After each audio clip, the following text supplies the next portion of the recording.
It's the Bob and Tom Show. So, Nick, let's start with the basics. Are you a married guy? No, I just got divorced. Yeah. Sorry to hear about that. It's okay. Lots of people get divorced. Nothing to be ashamed of. So many people get divorced these days that now it's the people that stay married that really seem strange, you know? 25 years, oh my God, what happened? It's true. Don't you know you can get out of it? Haven't you heard? What's the deal, dude? Wake up. Wow. We only lasted 3 years. Which, Oh, okay. Yeah. 3 years we is were a supposed to long be together until one of us died. I never even had a fever. You got to reevaluate yourself after you get divorced. You people have been, anyone here? Anyone? Quite a few. You're looking at... There it is. Yeah. This will make you feel better. Einstein got divorced. He did. Yeah, did you know that? Albert Einstein, arguably the most intelligent man who ever lived, got divorced. They should tell you that before you get married. It shouldn't be, do you love her? Do you want to spend the rest of your life with her? It should be, do you think you're smarter than Einstein? Awful applause. It's brilliant. The point is that marriage is hard.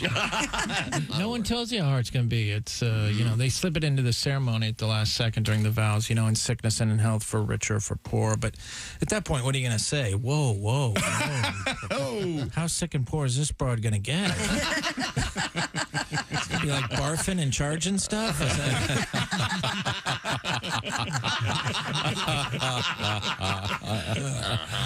Nick Griffin is our guest, comedian Nick Griffin. How long ago has it been since you got the divorce? It was about 3 years ago. Oh, so you're dating then? I guess, kind of, you know, nothing serious. I don't want to, you know what I don't want to do? I don't want to say I love you anymore. You know, just, I hate that first I love you. That's the worst. First time you ever tell a woman you love her. If they like you, they want to hear it. And when they hear it that first time, something comes over them, you know, their eyes get all wide and get that diabolical grin on their face. You can almost feel them saying, excellent. It's all falling into place. You know? And once you say I love you the first time, get ready to say it forever. You're on the love side now. There's no going back. There's no talk to you later, honey. See you tomorrow. It's I love you every night before bed, every single phone call. She's got to say it. You got to say it. You know, you're like the two generals turning the keys at the same time. I love you, Nikki. Yeah, I know. You told me yesterday. I believed you. Aren't you going to say you love me? I did 2 hours ago. What, do you have Alzheimer's? Write it down. One and only Nick Griffin. Good morning. It's the Bob and Tom Show. It's a show. There's Christy Lee. Hi.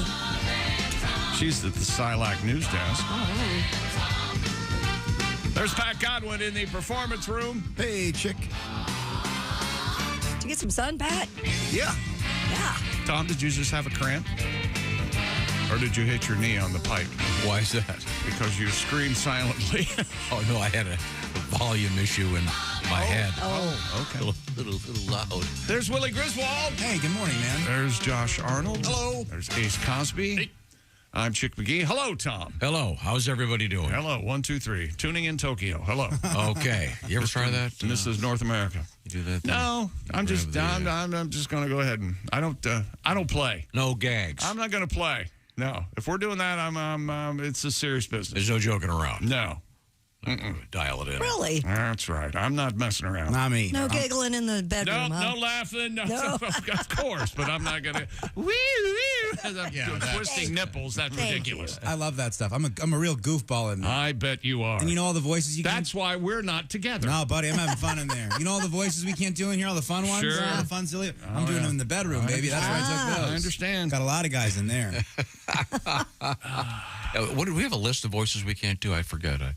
I don't Hey. know. You could do Irish, you could do English. Let's talk about They don't something care. else. Okay. I don't get that. I'm not How about clear this on guy? You know this guy. it. Okay. I need to go home. Oh, that's good. That's Nicola joking. I need to go home. And where is he now? Home. He's in Slovenia. Yeah, I he's think home. Yeah, he's home. That's a lucky guy. Playing with his horses. I tell you, that's where Luca wants to be. I tell you that. Well, When's the next game? Wednesday night, 8:30. Boston up 2-0. Wednesday and Dallas. Yes, of course. Okay, very good, very good. They're traveling. So coming up in sports, what do you got over there? NHL playoffs. Panthers take a 2-0 lead. They whip the Edmonton Oilers. A lot of oil in Edmonton. Does anybody know? Yeah. Oh yeah, yeah. Really, the oil center. Yeah. No, there really are, yeah. Really? Okay. I mean, there's some decent, yeah. You know, I am embarrassed how much I do not know anything, hardly anything. I know Paul Schaefer. But it's a fair question. It's like asking, is Utah the home of jazz? I understand now why people say, like if you go visit someone in like New York or Los Angeles or Chicago, where are you from? And they say, and you say, well, I'm from Ohio. And they go, oh, my wife was from Iowa. It's the same thing. Canada is just one big bleh. I don't know. I know where Windsor is, and the home of the Windsor Ballet, which is a strip club. Why are you doing this to me? Yeah. Shut up. I'm helping you. And Paul Schaefer's from Thunder Bay. That's trying to all I give know. your story something of a spine, so that we can understand what's happening. Well, I'll see you tomorrow. Thanks, Tom. No, you're saying. Thanks, everybody. I don't know what happened to Jay. Well, you were acting like a puppet master and putting words in his mouth Oh, would that upset him? Yeah, I think it probably. Well, see, because this gets to my fundamental beef about naming teams.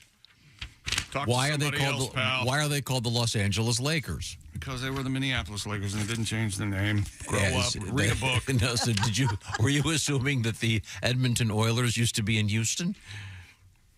It's a fair question, Chick. We don't know. I'm sorry, I missed your question. You were asking why they were called the Edmonton Oilers. Was there oil there? American students are woefully undertaught about Canada. Yeah. We should know a little bit more about it. Certainly are. It should be one big country. Why can't we annex Canada? It's real close, I hear. Northern. It's real close, yeah. Northern America. Yeah, you hear all about Mexico almost daily. Nothing about Canada. You know the weird thing about Canada? Michigan touches Canada. Yeah. What? Also Wisconsin. Also Washington and Maine, I guess. Figure it out. Let's get one state, one border. But as far as I know, that's it. No other states touch Canada. So what you're saying is that's where we're building the wall? I'm not saying anything to you. I'm not speaking to you. You're saying we're building a wall. Shut your mouth. Talk to Josh. Get off my ass. Not today. Get off his ass. Not today. Take your pick. Where we lose Chick, 601. Oh, fake anger? Oh, no. Oh, no. Fake today. Coming up. This is real as the heart attack I'm planning. And then you did what? To who? And what was his name? Hey, was look, he left-handed? Yes. I have a I'm just trying to give your story some spine. Can I have your little car? Why don't you shut up? You still have payments on that, or can I just take it outright? That's a valid question. Do I have to take over the payments on the little one? No, you can't get me back. You can't get me back. It's over. I don't want your back. I want your car. It's over. You can't get. Why would I give you my car if I hate you? Why? I think there are a lot. Why? A lot of people who've gotten divorced that have given away some really nice cars. Fired up already, didn't you? Oh God, I got the papers. After I bent over backwards to put you on the poster. Oh no! Oh my God! Let me tell you something. This is a radio show. Every now and then we're on YouTube, or all the time we're on YouTube. I don't know how it works. Something about zeros and ones. I don't know. Sure. If you spent 1/10 of the time, this is serious. If you spent 1/10 of the time you do making posters, we would be on whatever. Everybody would have to listen to us. It would be a government mandate. That's the kind of This is North Korea. crap we have to put up with because of your stupid effing posters. No, I can have it redone without Well, you in he's it. very. I would love to see that. I can get that done. Please. That's one click. I bet you can't without hearing the history of the trumpet. I bet you can't do that. But you go ahead. Our art director plays the trumpet. It's a very nice poster, and you'll be able to see it if you're joining us in Iowa coming up. Yes, It's a poster. Osceola, Iowa. Oh, you're gonna do the radio show or anything? You're gonna have fun? You're gonna laugh? Well, yeah. But there's a poster. He slaves over them. There's a poster. We'll be signing it. Pat, there's a poster. I know, for it's our perfect, fans too. I'll stand over Chick's shoulder when he signs it's it. like CHICK. It's like a playing card. Can we make him any smaller? I don't know. Wow. I got this poster. We'll move an actual poster. Oh, there it is behind it. Okay. The larger ones are being printed today. Sure they are. Sure they are. Chick, well done. Unborn panda pelts? Is that what you're making them out of, right? What is wrong with you? Nothing. I'm doing just fine. Yes, Staying out. Don't look at me. You're not in the poster, Christy, because you're not going to be there. I can't be there, sadly. Where are we going to be? We're going to be at Osceola, Iowa, coming up Friday morning. Don't forget your poster. Oh, now Tom's going to get really mad. No, That's never happened before in my life. I have time to. I really get. I do have time to remove Chick from the poster. Well, do please, please. Then you wouldn't have to sit there and sign them for the next 2 hours. Oh yeah, there's probably going to be 10,000 posters at the last minute because, we had to have a trumpet solo. And then, what's the holdup? I don't know. You can do that at instant print for like $10. Yeah, I don't know. PJ does a good job. I don't know. He doesn't know. PJ It's not his fault. He doesn't know how to choose friends. It's not his fault. That's right. You're right. His fault. Okay, good. Coming up, we have testicles in the news. We have pot maybe exiting a major place. And we have a couple of really cool world records. I'm very excited about these. And Christy, we have a very, very unpleasant death in the news. As you can see, one of the world records does involve Mr. David Rush. And where is he? He didn't die, though. What does David Rush? Where does he live? Sound like... Oh, I'm sorry. Those are two separate stories. Yes, David's doing just fine. He's got another record. Yes. He's got to be getting close to that 200 mark. Very excited for him. He's going to have the world record for world records. You were acting like we're counting to 71 home runs. No one cares about this. David Rush does. Oh, I do. And Tom does. It's a historic. Oh my event. God! Is there any way that when David Rush gets this done, we can get a poster? Is there any? There must be. Oh, sure. Oh, sure. Commemorate this big task. And all of a sudden, he's engaged. I could have you removed from that one and put David Rush in there. Yeah, instead. but he's not going to be there. Yeah. I mean, you could. That's fine. Doesn't he live in Iowa? I thought he's in Utah. Utah, yeah. Oh. Utah. We could get that. I thought he was in Michigan. No, that's Is he Hollywood. on the run? I think Hollywood. Hannon moved to Michigan. Building. Right now, wherever they are, they can do something right now because the season has arrived. I'm talking, of course, about the Weber grill season and I've declared it officially the grilling season and the griddle season with the Weber Slate rust-resistant griddle, carbon steel cooktop, safe for metal tools. That's handy. You ever take that rubber spatula out to the barbecue? You flip a couple burgers and all of a sudden it's melting. Is that blue cheese? No, it's my blue plastic. The grill from Weber is pre-seasoned, ready to cook right out of the box.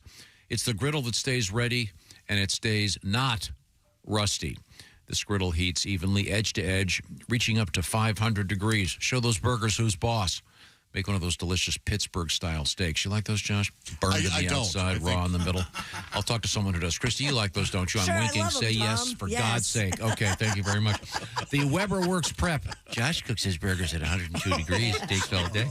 The Weber Works Prep cook and store system. You can keep your cooking supplies right there. So, Josh, you don't have to go inside and get your salt and your pepper and your ketchup and your pizza. It's all right there for you.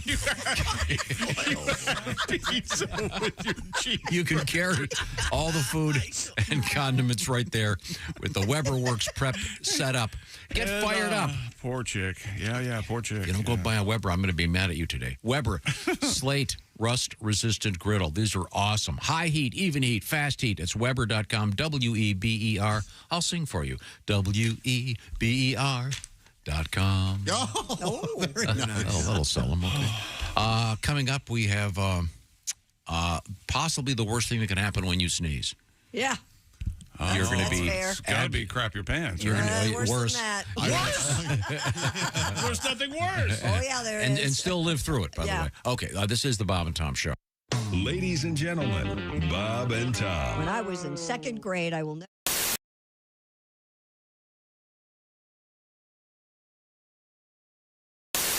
This one here,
although it was frightening, it was very exciting. There was nothing to save him. We're all gonna shave him. Smoke beard, we had his hat and beard. We were finished with the barnyard blitz. Sent him on his way. He's a Methodist today, another victim of the barnyard blitz. Barnyard blitz. Barnyard blitz. Barnyard blitz. Everybody. It's a barnyard blitz. It's a barnyard blitz. It's a barnyard blitz. It's a barnyard blitz. Yeah. The Electric Amish, the Barnyard Blitz. Thank you, evil hellbound heathens. Thank you very much. I like that very much. Can you introduce the band, please? That one right there is Carl. You'll find him located just above the bass. Hello. Mm-hmm. That's Carl Goodman right there. Back here on the drums is Barry Goodman. Barry. Good morning. No relation. No relation. No, we get that a lot. I, of course, am Graber Goodman. I play the guitar. Okay. And I noticed you were talking, you liked my guitar here. Uh-huh. This is a Gibson Graber signature model. Oh. I didn't know you'd learned to write. I didn't. No, I didn't do my signature. Okay.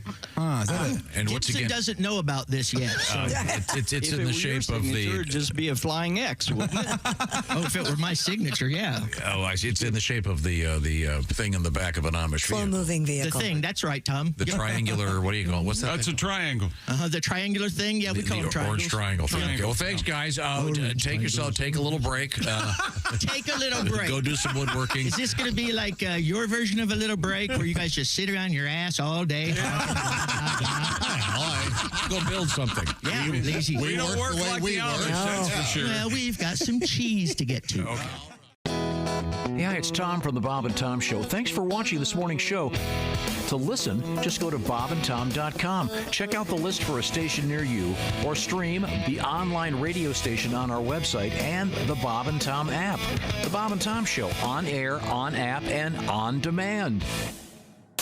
We didn't warn you. Oh, my God. There's laughter ahead. This is Bob and Tom Radio. Bob and Tom. They put the F in professional. Ladies and gentlemen, Bob and Tom. If you still hate rednecks, just know when you're sitting in your new home, before you got there and it was being built, it was infested with them. They were sitting in your kitchen shotgunning beers after work, peeing in Gatorade bottles, talking about your wife's ass. And P.S., Freebird kicks ass, and if you don't like it, you can kiss mine. This message is all about rednecks, has nothing to do with white trash. I'm Reno Collier. Bob and Tom in the morning, and highlights all day long. The Bob and Tom Show, weekday mornings at 6 a.m. Eastern on... Hi there. Welcome back to the Bob and Tom Show. Okay, here we go. Starting over? Starting over. I got something else that might anger you. Good morning. Good morning, Tom. Good morning. I hope you're well. Go right ahead. Doing There's great. no way at any point during the rest of the show you can upset me. I've had my upset time. Now, we're traveling on Thursday, so I've given almost everybody the day off on Thursday.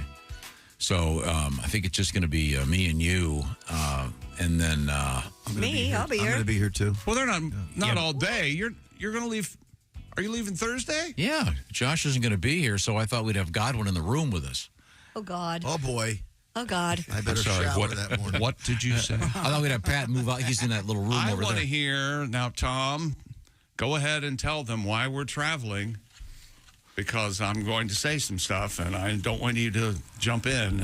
We're going to be Explain things. in Des Moines Like you do. at the Lakeside Hotel Casino starting at 5 o'clock in the morning local time. That would be, of course, Central Daylight Time. The saddest time to play craps. Believe me. Yeah. I know. Believe me. We'll see you there at the Lakeside Hotel Casino. Join us, won't you?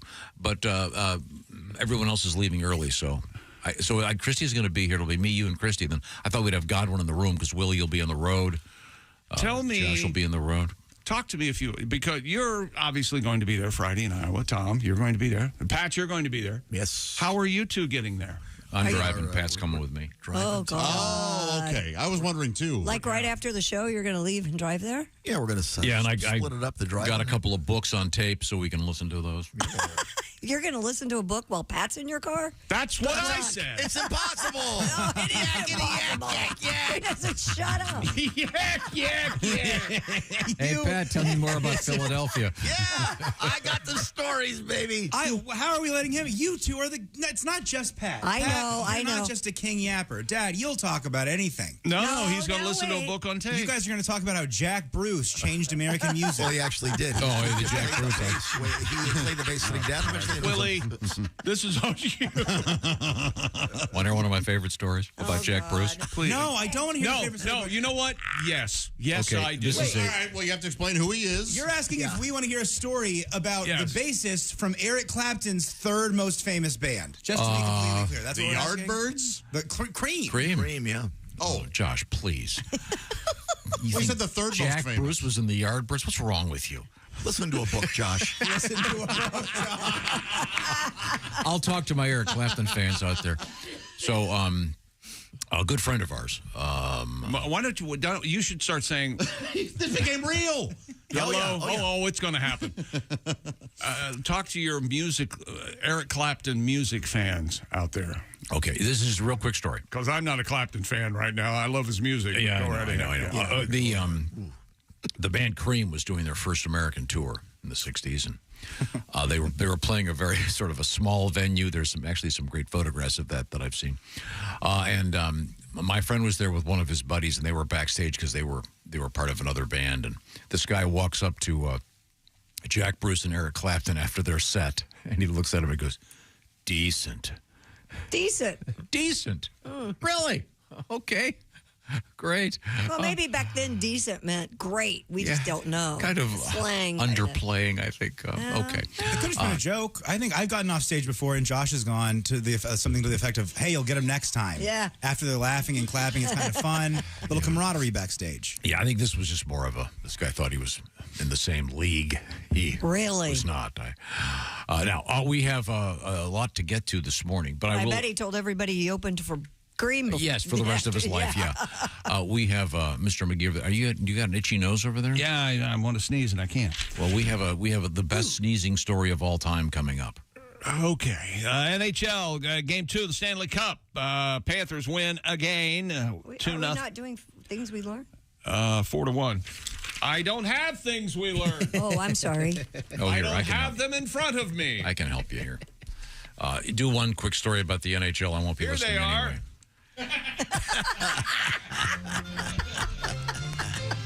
Time now for things we learned on the Bob and Tom Show on yesterday's show. Brought to you by Chick McGee for better highways. I'm sorry. My life is very busy. I'm sure the NHL is very interesting. I just don't care. Your thoughts, Josh? Oh, no, it's fine. Yeah. Josh doesn't care about Cream or Eric Clapton's music. I my golden retriever, just over 10 years old, Mrs. Monkey, murdered a large rabbit and brought it to the back door of the compound Sunday evening. And it was really something. And she couldn't, I've never seen her happier in my life. So no deaths yesterday? No deaths yesterday. I did almost hit a raccoon driving in this morning. Did you bring in the, or are we going to be getting a little prize package of 4 rabbit's feet? Can you still get rabbit's feet? I bet they're not. Well, if you most places probably they're not real. If you have a taxidermy friend. Were they ever real, or were they always fake? They were real. They were real feet. Oh, yeah. When we were kids. What was the biggest slaughter ever based on a kid's toy? Was it the raccoon caps in the 50s? Were those real? The coonskin caps? I don't know. I don't think those were real either. How about the and when you see Donald Duck with the raccoon tail on the antenna of his car? That was a fad. Yeah, you would see cars with. Is that where it started with Donald Duck? I think he was copying the fad in the 50s. I'm just kind of wondering what particular critter was nearly obliterated due to some dumb fad. At some point, when you start talking about these stories about Donald Duck in the 50s and Daniel Boone and Rabbit, you're going to have to say, in the 50s, and you're going to have to say, not the 50s coming up, the 1950s. The 1950s. Donald Duck, I think, turned, 80? 80 or 90 today? Really? Yeah. I'll have to look that up. Tom and his daughter, she's 8 years old. She saved Tom from a traffic accident. Evidently almost ran over a large turtle. We saved the turtle from a sad death. And once again, you were driving and looking at the road, I'm assuming. I didn't see the turtle. She did. It was a huge turtle. We got out of the car and took her recently carved walking stick and poked that thing. How humane. How do you give it a poke? Well, we saved it. I wasn't going to pick it up because it's got that snake head that it sticks out and those gross. Turtle. Donald Duck turned 90 last Sunday. Okay. 90? Yeah. Wow. 90. 90 years old. Back in my day. Holy hell. Okay. We had a bull go into the crowd at a Sisters Oregon rodeo We got show, an update on that show. And evidently we have an update on that. Okay. Coming up. Josh will occasionally get a cramp or a Charlie horse in his taint. Yes, sometimes after sneezing, and thank you to those who emailed in and told me that it might be a touch of the sciatica. Oh, really? Yes. Sciatica. Sciatica. You're a little Al Pacino for you. That'd be a whole different movie if he said sciatica instead of It's about his next movie. His next movie, he may be saying that. I tell you what. Quicksand is still a danger out there, and Christy's terrified of it. Terrified of quicksand. Yes. Tom's never. Have you ever seen quicksand in the wild? Ever been engaged? Mud, yeah, but you don't. Unlike in the movies, you can't go all the way in. That's what Apparently. they say. That's what they're saying. How do we know? We got off onto a tangent talking about Wilson Pickett yesterday. That was kind of fun. And you don't like Land of a Thousand Dances. I don't. You don't like songs that list dances, whereas I do. You know that about me. I don't like commercials about commercials. How do we talk about our brand new hot dog here at Josh's retail outlet? Well, we could make a poster. Yes, we could. But how do we tell people about it? I think we just did. Isn't that clever? How they do that? So you don't like any songs that talk about dancing? I don't like when I'm at a concert. Are you ready to rock? I don't like that. You don't? No. Nope.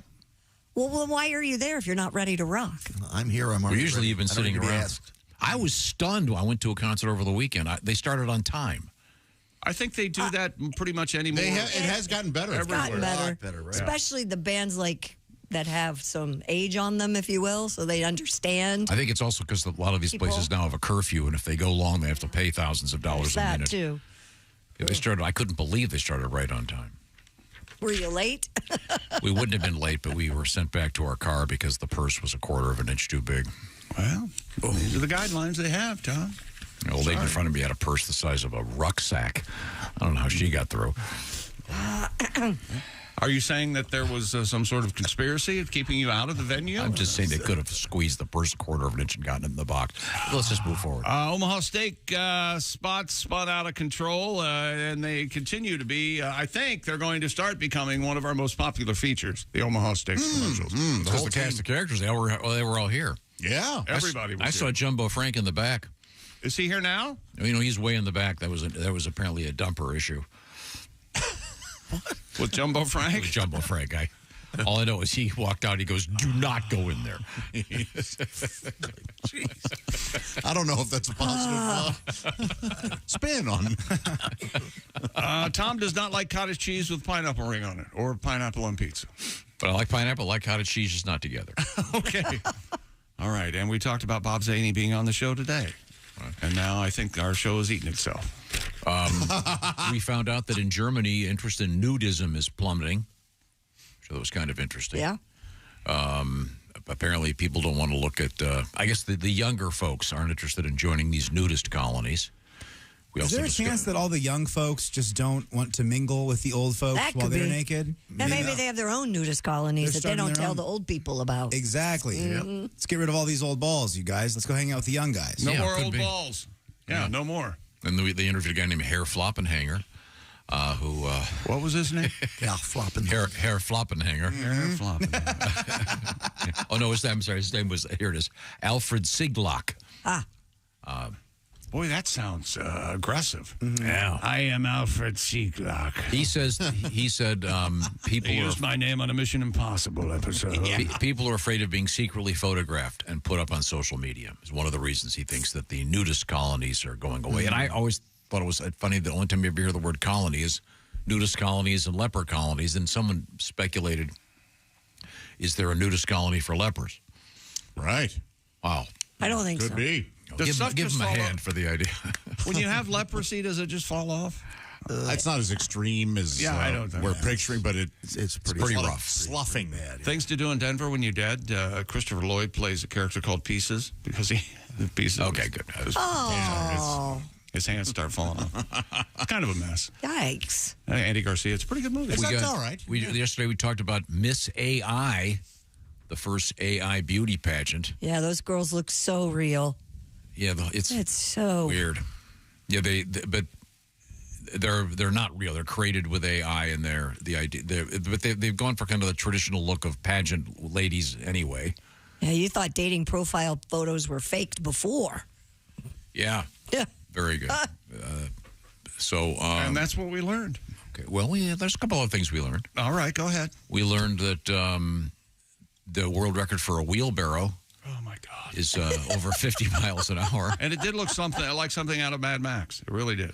Yeah, and I say it shouldn't be a record unless it's full of mulch, because that's what wheelbarrows are doing this time of year, of course. Not wheelbarrows. Wheelbarrows. Wheelbarrows. We do have bears in the news coming up. What if bears had wheels instead of feet? Oh, man, we'd be in trouble. Wow. Hell of an elevator pitch, Jay. They probably wouldn't live in the woods. They'd live like on highways. The highway bears are real bad. The highway bears. They'll knock you off the road. We did this story yesterday, and after we did it, I ended up watching the video, and I have to say it's much cooler than I thought it was. Some YouTube guy hired, I guess, a Lamborghini, and then he hired a helicopter and was shooting fireworks at the Lamborghini. Yeah. Why was he doing looked like this? a missile. I don't know, but it was YouTube pretty videos. cool looking. But there's a huge fine, apparently, for doing it with a lack of permits. But if you Google that, you can find it out there somewhere. And lastly, we learned about the race walker who was celebrating a little too early and lost her medal because she hadn't crossed the finish line. And I still think race walking is kind of fraudulent. I would think race walking would be the toughest to referee, if you will. Yeah, and then it's pretty clear at the end that they're all their feet are off the ground. That's not in the rules. All the feet are off the ground. Yeah, you're supposed to be madness. You know. Yeah. And again, it looks like you've got to go to the bathroom real bad, and you're trying to avoid. How did that become a sport? Race walking? Yeah, and it's back. It's still in the Olympics, isn't it? Yes. Is it people that can't run anymore, maybe, that have injuries? Yeah, but these look like young. Yeah, I know. Yeah. But they but they don't. Fairly They look young, like right. It's interesting. Yeah. Who knows how? We also learned about the pork smuggling.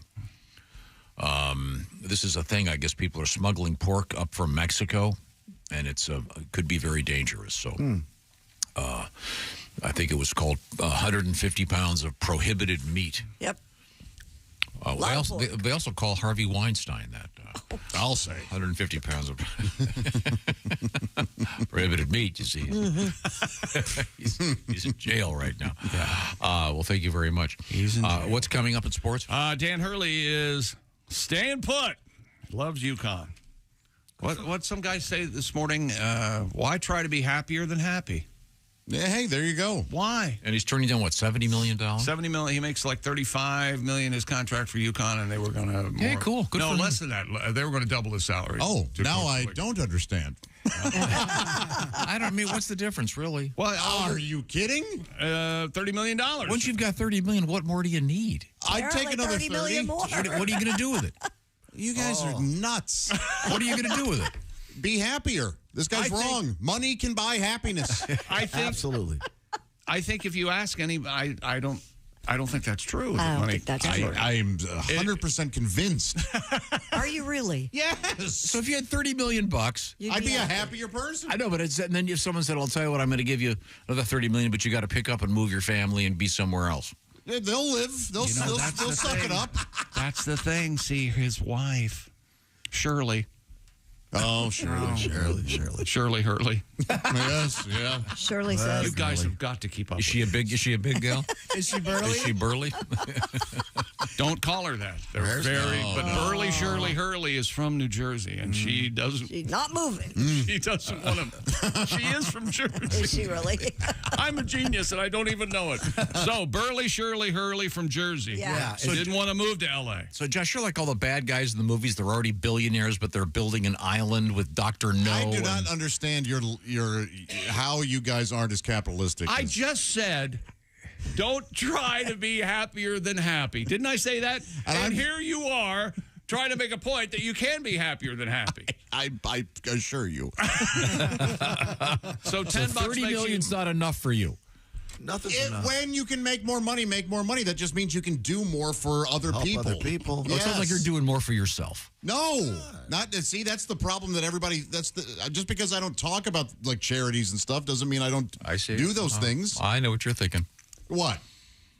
Master bathroom also has a pizza oven. That's right. Oh, right. That's the $30 million money. Isn't it time I tell everyone about Raycon's brand new, updated everyday earbuds? Yes. I think it is. They've just launched their upgraded model of their best-selling everyday earbuds.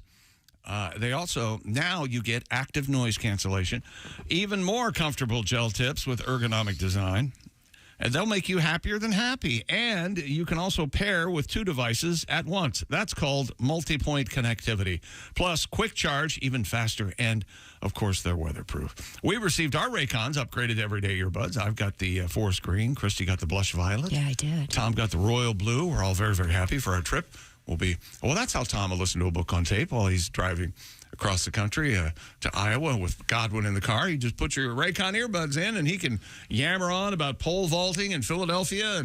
And I was at the main point in Philadelphia. That's exactly right. Sons of bitches. You know, Raycon offers a 30-day happiness guarantee. So what indeed are you waiting for? Go to buyraycon.com/Tom today to get 15% off your Raycon order. Plus free shipping. That's 15% off and free shipping at buyraycon.com/Tom. It's just that easy. Buyraycon.com/Tom. /Tom.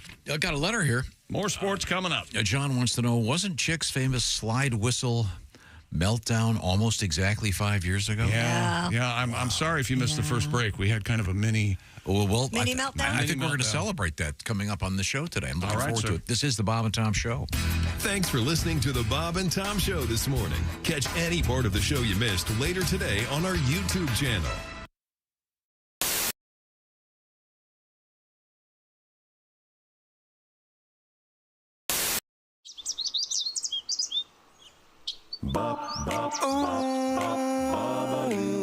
Everywhere I go, it smells like a weed. At the grocery store, it's guaranteed. Even standing in line at the DMV, everywhere I go, it smells like weed. Oh, boom. Ooh, you know it does. On the way to work, it's that reefer I smell. I smell pot at my hotel. Ganja's in the air on every street. At the gym in my church, it smells like weed. I went to Tacoma. There was a marijuana aroma. Sanibel and Captiva. Sanibel and Captiva. Smells like cannabis sativa. Smells like cannabis sativa. On the plane ride home, it reeks of a weed. The TSA, they all agreed. My suitcase smells like stems and seeds. Everywhere I go, it smells like weed. My hair and my clothes smell like weed. Maybe I shouldn't smoke so much weed.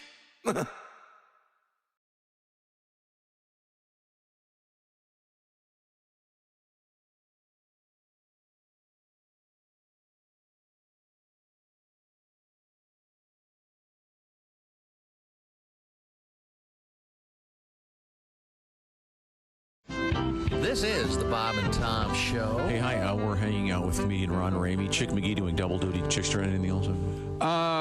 What's the most dangerous thing about starting a new relationship with a girl, fellas? That's right. What kind of pet does she have? Oh. I was going to say finding out she's a psycho. And what does it mean about her? Maybe depending on the kind of pet, you can tell she's a psycho right away. This is from holytaco.com.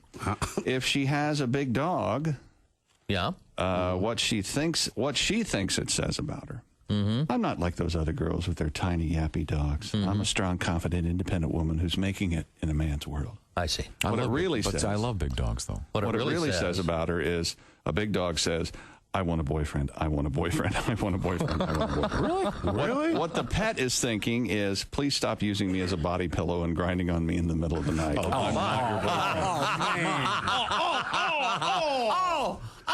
You took a perfectly good strike. There's no grinding. Grinding? A small dog. Okay. What she thinks it says, I'm not just adorable.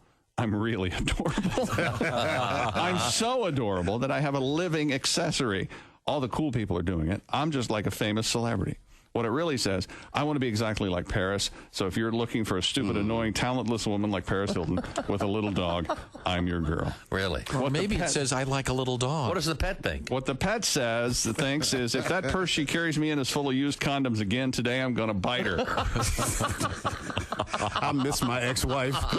This is a mean website. Here's a cat. What if she owns a cat? What she thinks it says, I'm responsible enough to care for another living creature, but I don't want to have to pay a lot of attention to it. That's why I have an animal that I could potentially leave alone for a few days, and it would be just fine. What it really says, having a cat, I don't like having guys spend the night at my house, so I adopted one of nature's ninjas to scare off any non-regular visitors using a razor-sharp pounce attack in the middle of the night. Ouch. What the cat is thinking, come on, dude, that I'm not familiar with, show me something dangly. I dare you. What she thinks it says, owning a fish. Fish tanks are sexy. I know this is just a small bowl, but it still oozes sex. This fish depends on me, and if it lives past the first day, people are going to know that I'm responsible enough to take care of another life. What it really says. One time I had sex with a biker in the parking lot of a county fair, and he spent $26 winning me this goldfish to remember him by. I forget his name, but I call the fish Nemo.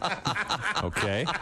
What the pet is thinking, that whore hasn't fed me in 6 days. My water looks and smells like a sewer. And finally, a parrot, what she thinks it says, I enjoy having a pet that's interesting and intelligent. I am an exotic person, so I have a pet that reflects my personality. What it really says, if you own a parrot and you're a girl, my grandpa died recently. He was known locally as the crazy bird guy. So he left me this temperamental, awful bird to remember him by. Mm-hmm. What the parrot is thinking, squawk, F you, F you.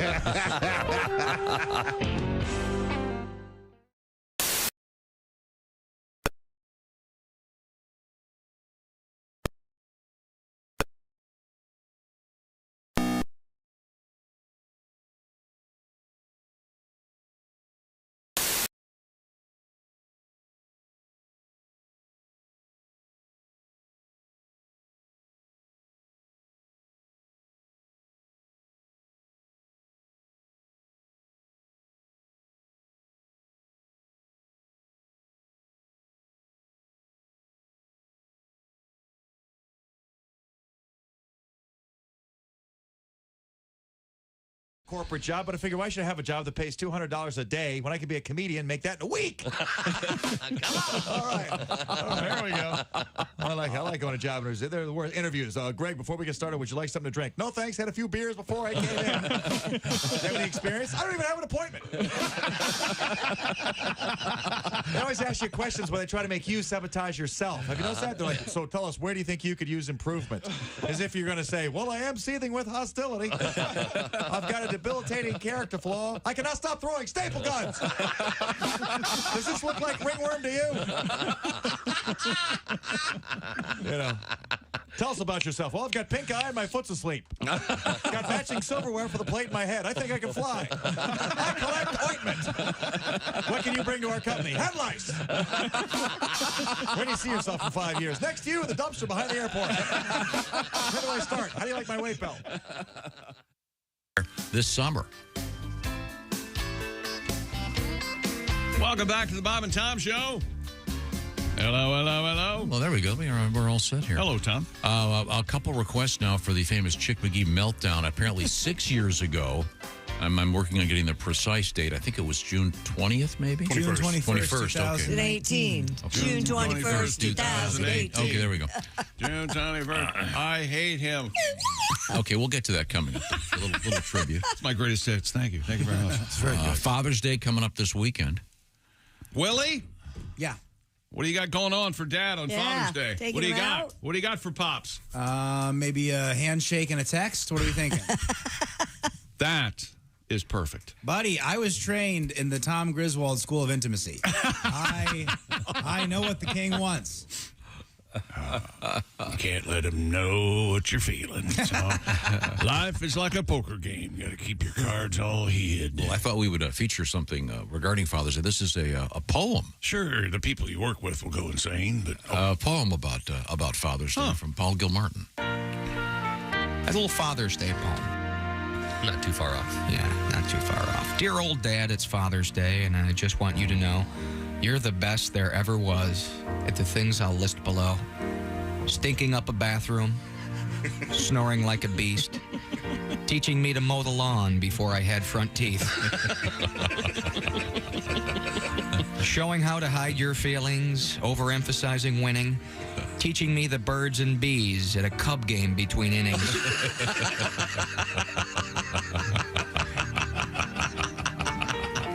Turning off our cartoons for news and meet the press.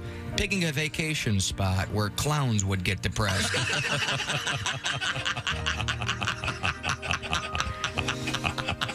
Never taking out the dog, forgetting my friends' names, getting drunk and sleeping through all my baseball games. I guess as I grow older, I'm supposed to get like you, and I admit I've noticed in some ways that this is true. When I yell, my veins pop out. I've yet to touch a broom. I chuckle in my lazy boy when gas clears out a room.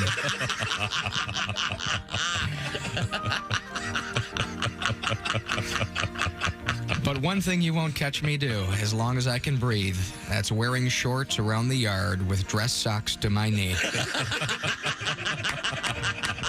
A Father's Day poem from Paul Gilmartin. Thank you very much, Paul. We now return to the Bob and Tom Sports Desk with Chick McGee. Okay, one more time. Game 2 last night of the NHL Stanley Cup. The Panthers now have a 2-0 lead over the Edmonton Oilers. They won last night by a score of 4-1.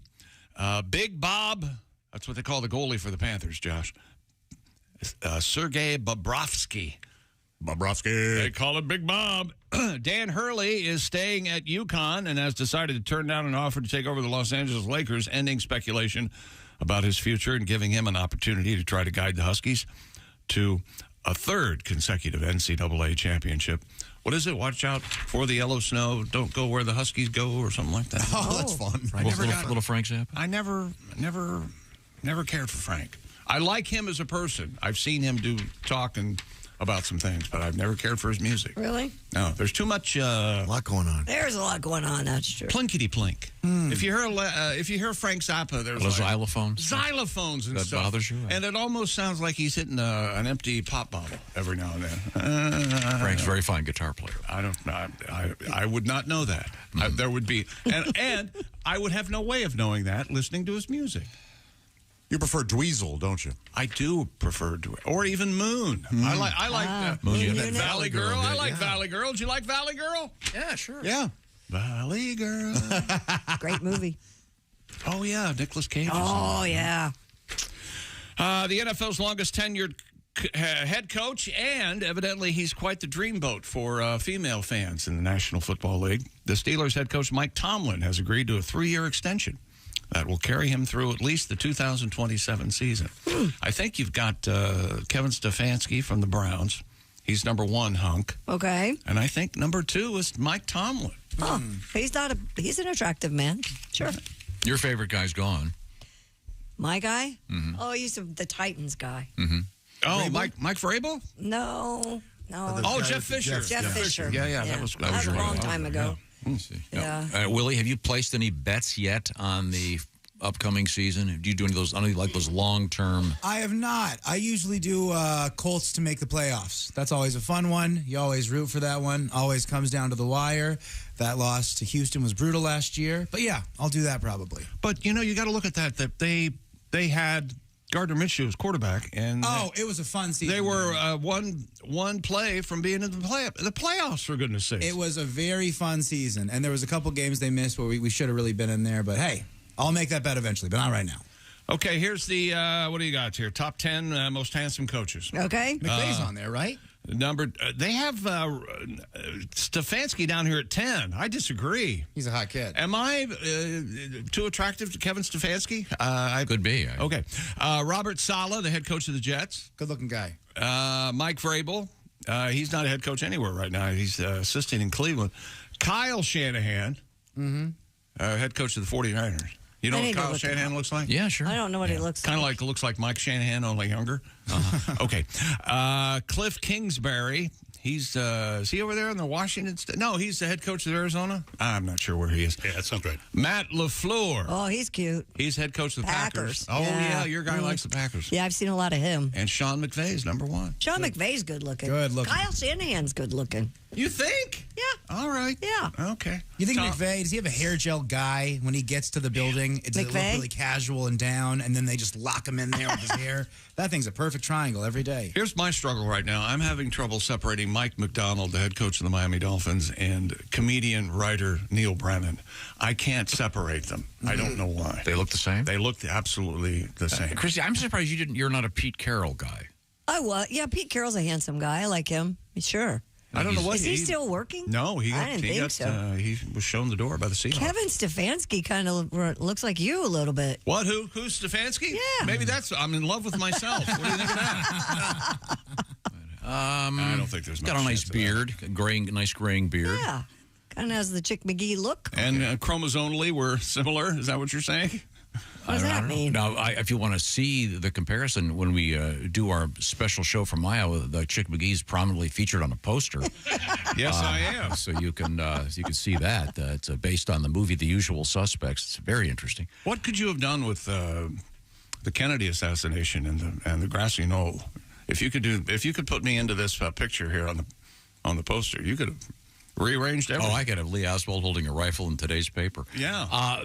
That show, by the way, coming up this Friday morning. Details coming soon. We'll hope to see you live and in person early in the morning at the Lakeside Hotel Casino. Coming up, we have more sports, including a David Rush world record I'm very excited about. Please stop. A dog rescue and an unbelievable problem that happened when somebody sneezed. This is the Bob and Tom Show. Hey, thanks for listening.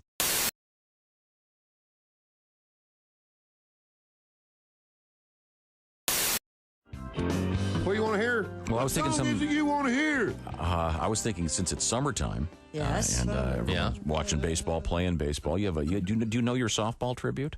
Yeah, I can try to get through it better than I did the other one. Church league softball. Let's pull the key up. Great idea. There we go. Church league softball fist fight. Getting washed in the blood on a Tuesday night. What would Jesus do? Lord, he wouldn't do that. Knock hell out of a preacher with the softball bat. Well, the swinging shepherds from the sheep of the Savior were tied with the Sourwood Church of Christ, an example of some highly unholy behavior in a game that had already been protested twice. Something unbiblical must have been said for them to be aiming heat at a minister's head. Clocking the clergy ain't the thing to do, but neither's the high hard one on a 0-2. Church league softball fist fight, a bloody laying on of hands neath the left field lights, knocking out 4 teeth, getting a busted lip, ain't exactly my idea of Christian fellowship. Church league softball fist fight, rolling around the pitcher's mound, it just don't look right for nice people from the church and the Sunday school class to trade the cup of brotherhood for a can of whoop ass. Yeah. Thank you, Tim Wilson. Hi, this is Christy Lee from the Bob and Tom Show. Thanks for watching this morning's show. To listen, just go to bobandtom.com. Check out the list for a station near you or stream the online radio station on our website and the Bob and Tom app. The Bob and Tom Show, on air, on app, and on demand. The Gores just got divorced. We know Paul McCartney went through the worst divorce in history. That's true. I would have been a great attorney for Paul McCartney. I'd have said, ladies and gentlemen of the jury, my client, right over there, 1964, could not crawl out of a car without every woman in America tearing her hair out, yelling his name at the top of their lungs. He could have had any woman in the world that year. He went with the Manson family-looking girl who was the photographer, who was relatively plain. Lived with the woman for 35 years. 35 years, not one night did he ever miss with his wife in 35 years, except when he was arrested for marijuana in Japan, and she was down the hall in a different cell. Yeah. Okay? He loved this woman. She made him eat vegetarian food. Okay? She was not attractive. He put her on the cover of the Band on the Run album. Now, James Coburn looked better than she did. True on enough. the cover of that album. This woman couldn't hold a tune in a bucket. Couldn't hold a tune in a bucket. He let her play in his band for 10 years. He loved this woman. Lived with her 35 years, never missed a night. She passed away. He became a knight. I think he owns Happy Birthday. I know he owns Ramblin' Rick from Georgia Tech, a hell of an engineer. He's a billionaire. The Queen hit him over the shoulder with a sword and made him a knight. He is a sir. And that one-legged, wooden-legged woman wants you to believe that he's hard to get along with.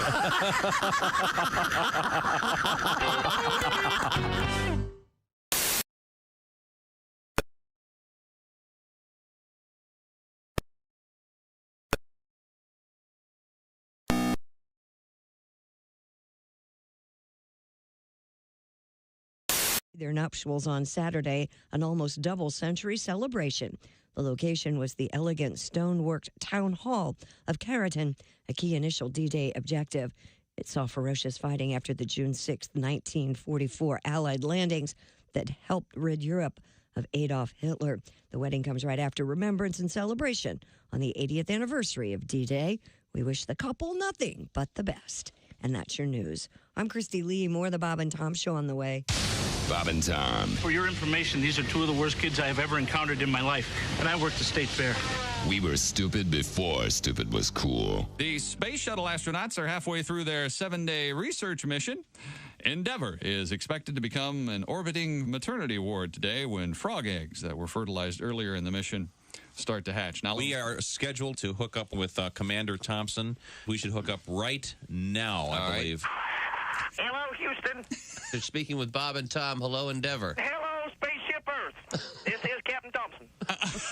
Hey, Captain, how are you? Captain, how are you? We're doing great. We do a lot of experiments up here. Yeah, we're just reading about the one involving the frog. The South African clawed frogs. The eggs are about to hatch any moment now, aren't they? Very excited. Very. As a matter of fact, it looks like they might be hatching about now. Oh, good. You people might be the first ones on Earth to hear what's going on. Well, great. There they come. This is exciting.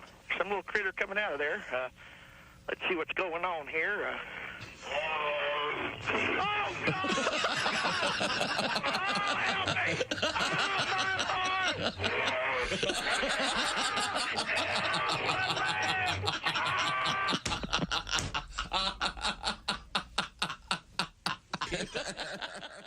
Hey, don't say we didn't warn you.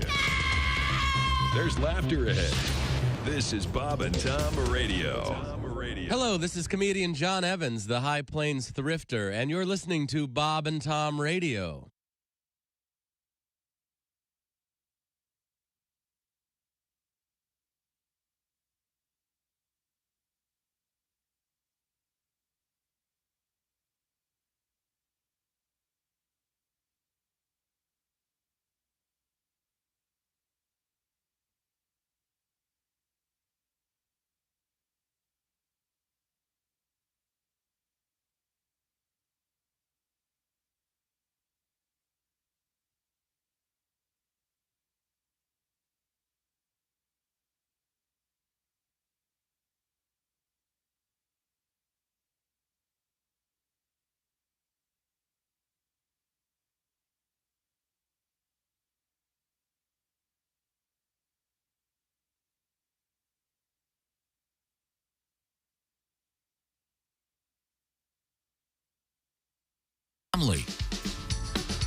Hey, good morning. Welcome back to the Bob and Tom Show. Christy Lee at the Silac Insurance News Desk. Hello.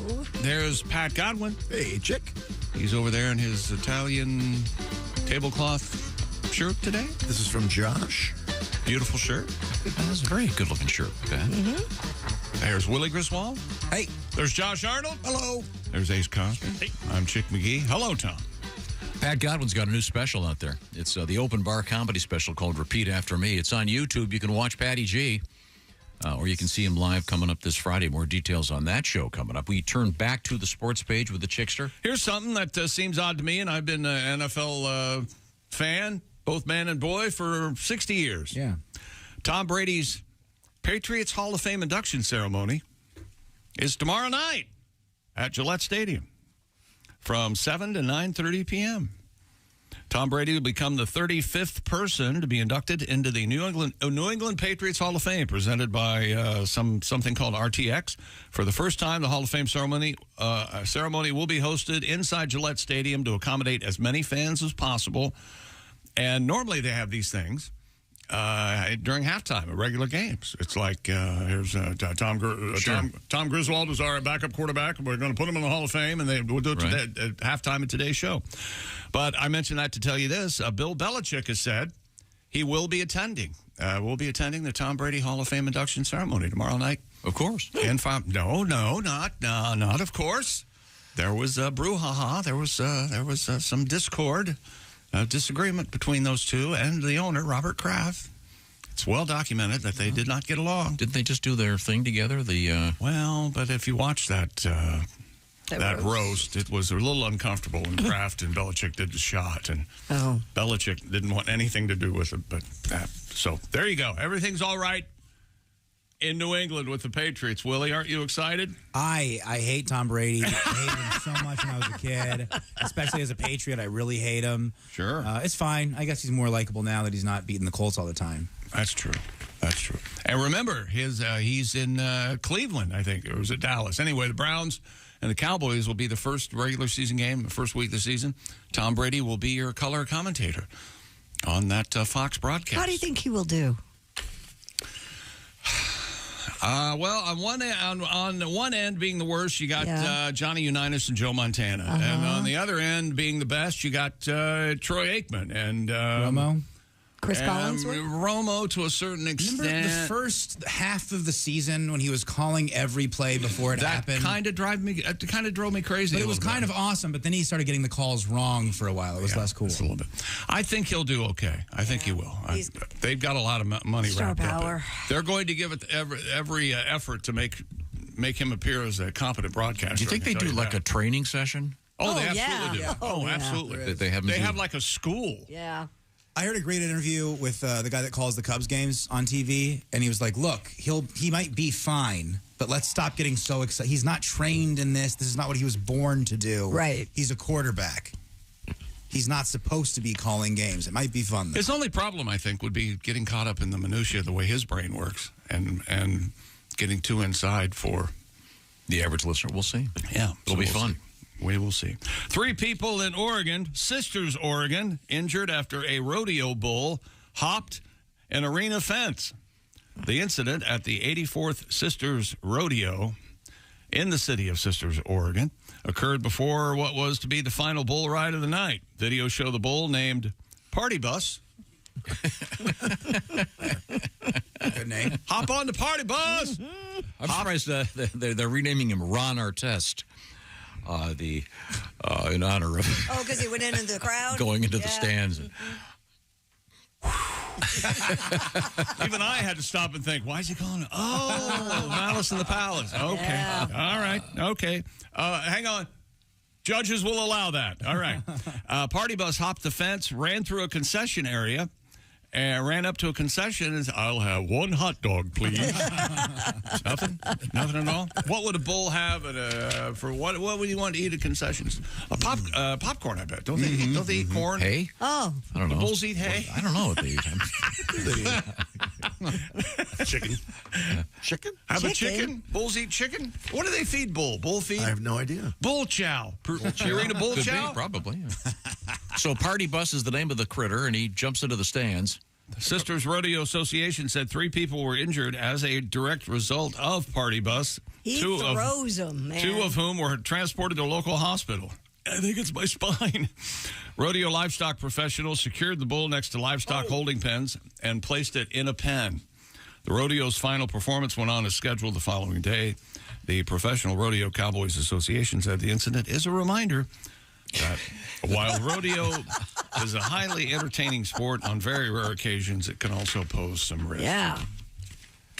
Yikes is all I can say. They're lucky he didn't kill somebody. Yeah, they really are. Real lucky. He throws that one lady, man. Yeah. Ooh, it's scary. Doesn't Party Bus sound like the name of the kind of like the Josh Arnold of another radio show? Hey.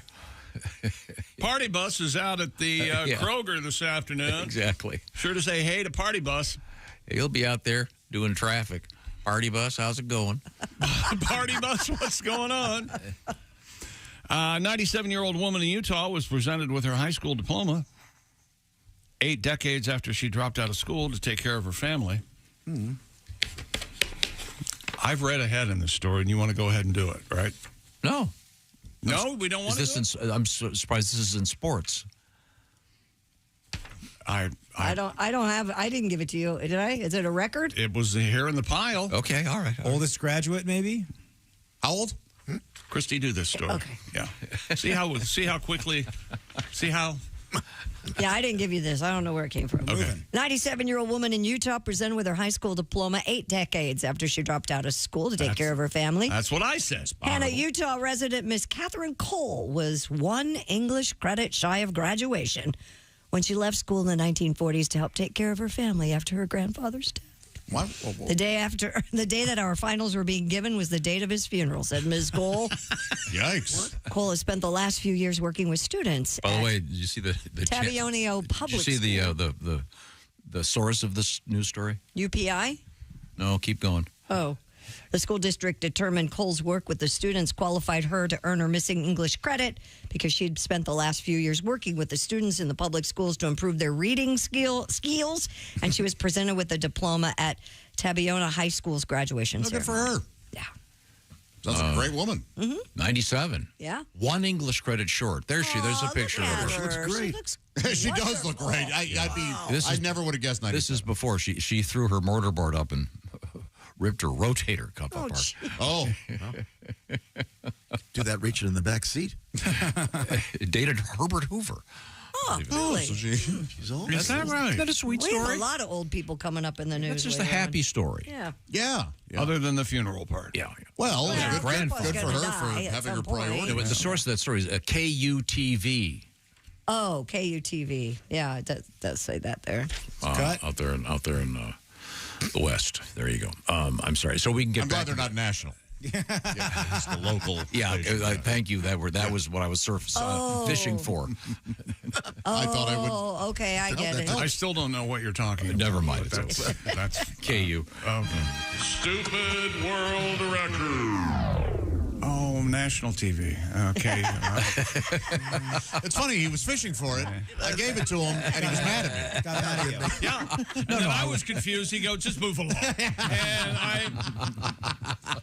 I know I've said I this was before. confused because what does that say, Willie? Source. Source, you. No. I'm just. Here's the thing. No, I know I've said this before in a joking way, but maybe the radio presentation isn't for you. I didn't know she was going to add. Be able to ad lib and have a conversation. Oh, and yeah, I'm talk. not allowed to ad lib. Perhaps you don't skip the text. Perhaps you might want to start writing. That's a nice solitary activity for you. Well, I did. I wrote that way so she would. No, like a book or something. Stay at home and write. You said you were fishing for it. When you go fishing in real life and you don't catch the fish, do you yell at it? Yes, he does. Berate it? Man, I do too. Yeah. Hey, idiot, eat that worm. You What's your stupid son of a... problem? You're not going to get anything better than this. Don't you know what your job is? I dangle the fish, you eat it. Hey, they catch this fish in New York. Remember that? You seen the comedian that goes, they laugh at these jokes in New York. Pat and I were lucky enough. Remember that guy? Yeah. Oh yeah. He had the filthy bumper stickers he was selling after the show. For a friend of ours. Yeah. Oh, that was very. We'll come back with a world record. Oh, okay. We're coming It'll back? be fun. Okay. Now we have. Evidently, we got the mics in the room and the chairs. Why not come back? We got the Father's Day coming up, and There we've we also go. got an opportunity for you to do a big score with your dad. And how do you do that, Josh? Why not make it a world record Father's Day by making him as happy as he's ever been? By gifting him Omaha Steaks. That's right. Father's Day just around the corner. This is the week to get on this. In fact, this is the day to get on it. Omaha Steaks is world class, and your world class dad certainly deserves them. The Father's Day experts at Omaha Steaks have made it easy with hand-selected gift packages starting at only $89. Go to omahasteaks.com and use promo code BTS. You just type that in right at checkout. You're going to get an additional discount when you shop those great gourmet gift packages for Father's Day.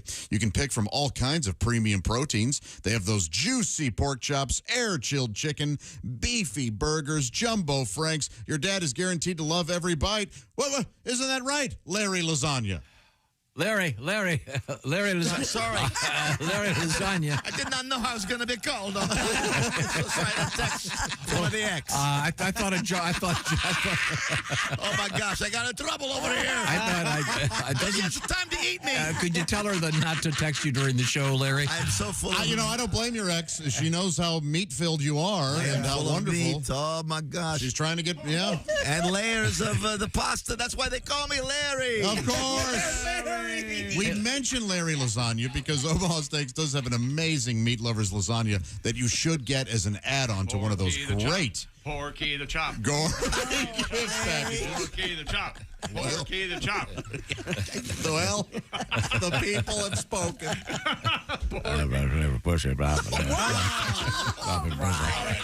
Are you happy, people? You spoke, you wanted them, and that's what happened. I knew it was going to be something like that, but not that great. The only word you didn't mumble. Go to Omaha, Porky. Go to omahasteaks.com. Use promo code BTS. Mark down June 11th is the Last day of the year. I got a more child support over here. You're gonna get I'm a mortgage. I hear you. You're gonna get exclusive savings when you put that promo code BTS in at checkout. So let me get this straight. He was acting like a pork chop, and he said, "What?" No, I did pork. Okay, all right. Well, we'll have you listen back. All right. Because if there's one thing Omaha Steaks knows, it's that dads want steak. That's omahasteaks.com. Use promo code BTS at checkout to save on exclusive packages. Hey, Jumbo, Frank, you're back from the back of the building, Jumbo. Yeah, you're not allowed to make any requests.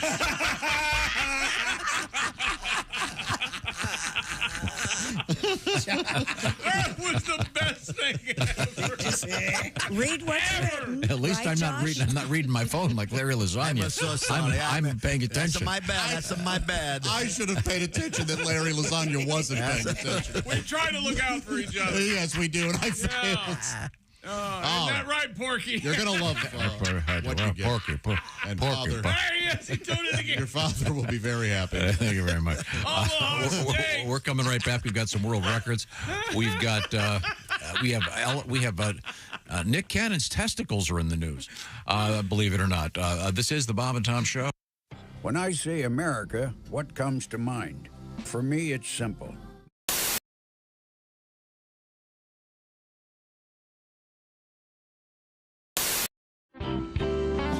Now, we have a request. Christy, do you feel like doing a little something over there? Something like what? Well, we have a request for Christy does a thing she does on occasion on stage with Henry Phillips. And I see. They are going to be working together. Oh, I don't know. We were going to use that as the tease to get people to Wiley's on Saturday to see the big.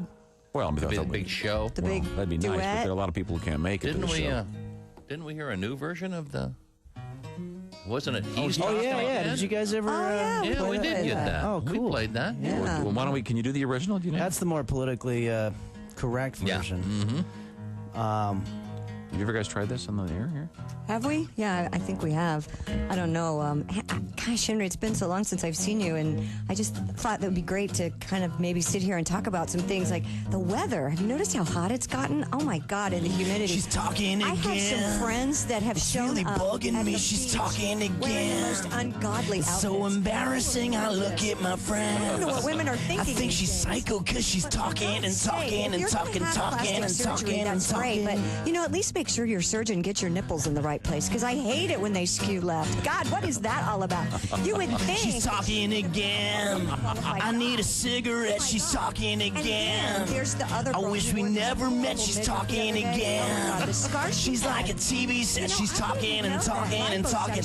I'm gonna go insane. Cellulite was something everybody. I'm in has, horrific so pain. Why would you even do that to yourself? And then I think she's on cocaine. Your stomach looks like a battleground. Maybe I need some because she's talking and talking and talking and talking. I'll tell you what. If she I wears don't that bathing care suit about one a more word time, you say. You already told that stupid story anyway. I'm gonna get a 38 and blow myself away because you're talking.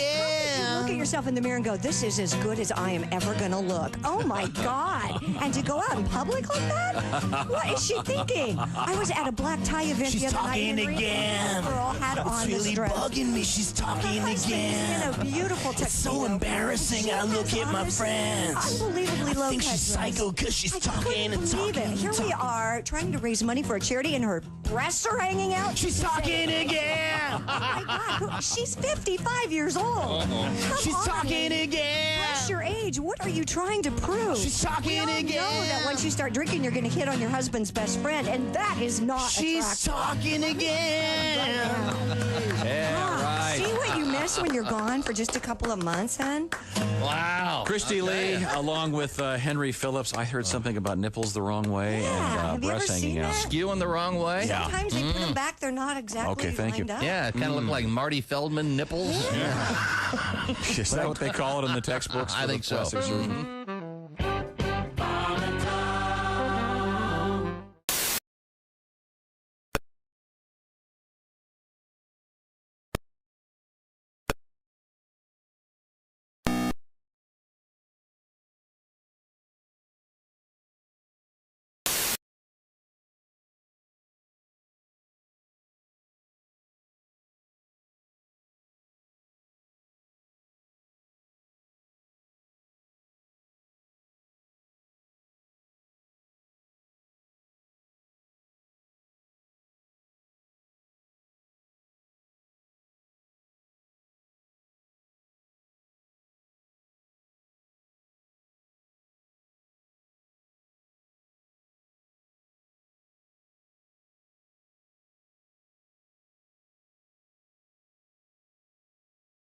Frankly, you don't sound sick to me. Oh, yeah? I'm sleeping with my dad. Is that sick enough for you?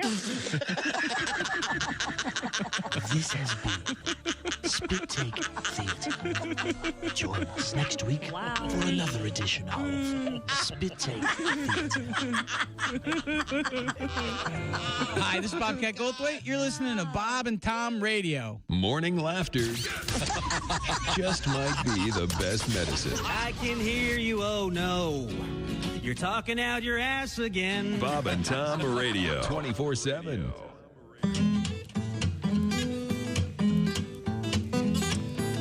Going bowling, going bowling, going bowling, going bowling. Ba-da-da-da-da-da-da. Going bowling, going bowling. Ba-da-da-da-da-da. Going bowling. Got the ball to the mall, and a clerk named Dennis said, you wanted bowling, but you bought tennis. Then he pulled out a bowling ball, handed me the same. I said, wow, this will really improve my game. Then I opened up a sack, handed him a packet, said, while you're at it, will you take back the racket? Well, you rent a pair of shoes that just smell horrifical. Grab yourself a ball and with force centrifugal, swing it over your hat, release it by your shins, roll it between the gutters and smack it in the pins. I'm going bowling, going bowling, going bowling, going bowling. Ba-da-da-da-da-da. Going bowling, going bowling. Ba-da-da-da-da-da. Going bowling.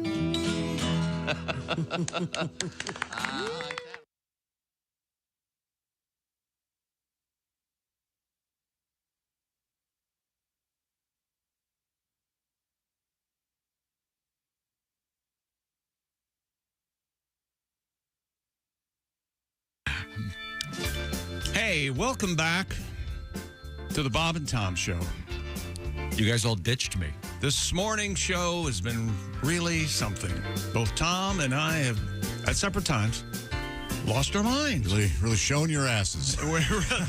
My mother, we'd go to her, my grandmother, her mom's, and I would do something, and I would, try to make people laugh. Oh, I was 7 or 8 or whatever. I didn't know what I was doing. Well, you really showed your ass, didn't you? I bet she told me that 50 times. That's a thing? That yes. phrase? Yes. In the world of white trash, adolescence, it absolutely is. I've never heard that. Will you stop showing your ass? Dad, some of the people that worked for you have told me that growing up. It's not within you, but people you hire do say that. Oh, wow. Yep. That's not something I've experienced until just now. I say, Tom, please, calm down. Yes, I say. Stop acting up. You really exposed I don't know your what it would buttocks. be in the... I say, the gluteal cleft emerging from the side of your trousers, you incredible ass. How does that sound? What would it be in the affluent world if a child was... You're embarrassing the family? Yeah, if it was like... You're shaming our name. I like showing your ass is much more elegant in a way because it's so much more poetic. Christy can say it just like my mom. I'm sure she can. Go ahead. Well, Chickie, it looks like you just showed your ass again, didn't you? Wow, Son of a bitch! Don't ask her to do that. That gives me the creep. Why are you crying? Oh, yeah. It was something Chucky, else. Mama needs some soap. Okay, enough. You're going to get him on the... we got him back where he wanted him. Don't ruin it. If it wasn't for him. Hey, did I tell you, Pat Godwin's got that cool special out there, the open bar comedy special called Repeat After Me on the YouTube. That's right. You told me that you and Pat are driving to our fabulous concert in Osceola, Iowa. Let's see, Friday morning. We'll be there 5 a.m. Central Daylight Time. We're all going to be there. Christy can't be there. She has an important meeting, but... Jess Hooker will be doing the news. That's right. And we're going to have some special guests. I'm very excited. There better be Long Johns. They're going to be Long Johns. Are Long Johns implied they're cream-filled or not? Either way is fine with me. Nope, you have to be cream-filled. Oh, they have Long to be. Johns that aren't John. cream-filled? What are you talking Yeah, about? I've always... Donuts. I thought you meant I grew up on Long Johns. Underpants? No, they're No, the pastries. donuts. Really? They're donuts. A Bismarck. Yeah. They're also known as a Bismarck. I avoided those. I thought they were too Oh, God. pro-Germany. Don't we have a special band? Yeah, we do. Morning? What's the name? Look at the poster right behind. The Sons of Gladys Kravitz. Oh, they're great. The Sons of Gladys Kravitz. And they are terrific. I'm so excited about having them there. Was Gladys Kravitz the neighbor in Bewitched? Yep. Yeah. Oh, yeah. These guys are terrific. And, by the way, you don't hear talk about that. There were 2 Gladys Kravitz. Not only 2 Darrens, there were 2 Gladys Kravitz. There were? Absolutely. Ace, you want to take this? You're aware of that? Yeah. See, he's aware of that. I don't know the names, but... Yeah, I don't know their names either. But one, I believe, died of cancer. And during the run of the show, they brought in a second one. And, or maybe it was Gladys Kravitz's sister, now that I'm thinking. Let me back up on this. Yeah, the point is the band will be there. We're going to be doing a fun live show. And Godwin and I are driving out there together. I'll be driving, of course. I can drive. And I've purchased a couple of audio books so we can listen to a book. Sunshine Boys. Yeah. Why don't you guys record that and let us hear it, please? Did you get a book? Did you get books that you thought Pat would be interested in? Yeah, because I'm halfway through one. I'm not going to force him to listen to that one. So what books did you get? I think listening to a book is a solitary activity, I think. I don't think you do it with someone else. I agree. So that means you're going to blab the whole time? No, I could be quiet. You're going to be texting with your ex back and forth? That'll keep that happens. I got 2 words for both of you. Ray, Connie, or Buds. Oh, yeah. Okay. Dial up your own. We'll let you know how it goes on Friday morning. And the special evening show, stand-up comedy show, Lakeside Hotel Casino, with Willie G, Patty G, Josh Arnold, Jeff Oskey. Chick and I'll be your hosts. It's going to be a big fun. I'm going to saw a woman in half on stage. Cool. All right. Let me know if you'd like to be sawed in half. Okay. Is this a euphemism? Oh, nice. The loose Chick McGee in the road. Tearing it up. Very, very loose. Tearing it up. Yeah, oh, man. Oh, I tell you, he wrecked that. How about I get you a 3-way this weekend? Let me tell you something. I'll hook it up for you. Let me tell you something. Done. Okay. All right. Only if it's me and you. And, you want to do a Devils? I'm going to the Devils. I'm going to do the Eiffel Tower. Yeah. There's a lady out there just licking her chin. You guys are going to be inundated. Man. Could you imagine how good it must feel to have Josh's beard tickle your left cheek and Chick's beard tickle your right cheek? Ladies. There's a lucky lady out there in Iowa about to get spit roasted by you and I. After the festivities, 3 of us are laying there, and you and I are talking to each other through her, and she's going, "Let me out of here!" 2 friends in France, like Josh and I, only in France, have created the world's tallest rideable bicycle.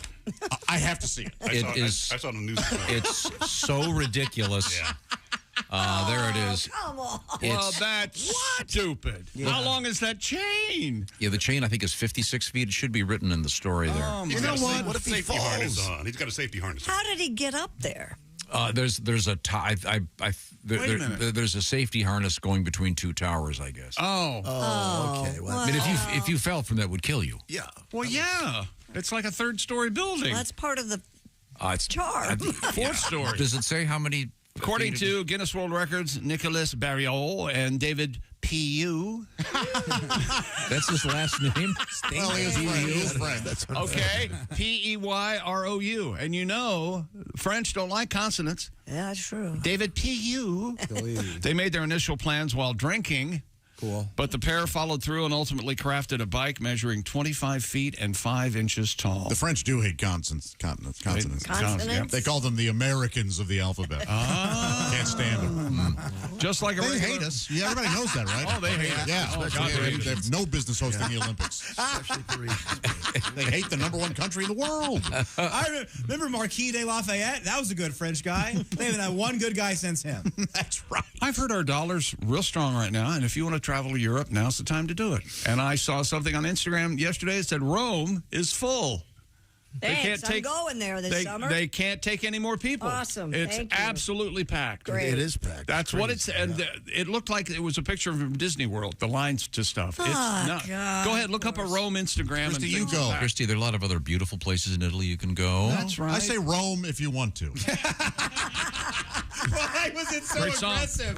That's the only question I have. 1, 2. I love that.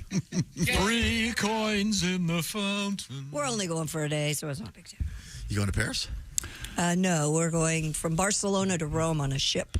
I got mocked in Paris when I went. Did you? Mm-hmm. Why? I went to get an ice cream cone, and I said, "Je voudrais un glace au chocolat And the guy goes, not even close. Yeah, they hate us. They're very, very Good on you for accommodating. trying, though. I was, Not hey even there, close. you guys got Ben and Jerry's over here. Can I get a little bit of ice cream, please? And thank you, sir. Those jerks aren't getting 1 cent from me. I'll never go there. Frenchie. Just like a regular bike, the world's tallest bike, let's get back to that, has a saddle, 2 standard-sized wheels, and a handlebar connected to 2 brake levers. Where are you on that, lever or lever? I say lever, but I love when people say lever. Levers. Isn't that a pharmaceutical company? Lever Brothers. Lever Brothers. And the pedals are connected to the rear wheel by a 53-foot chain. One of the inventors said it also has a bell in case other road users have not seen you. Ha, ha, ha. That's not the right bell.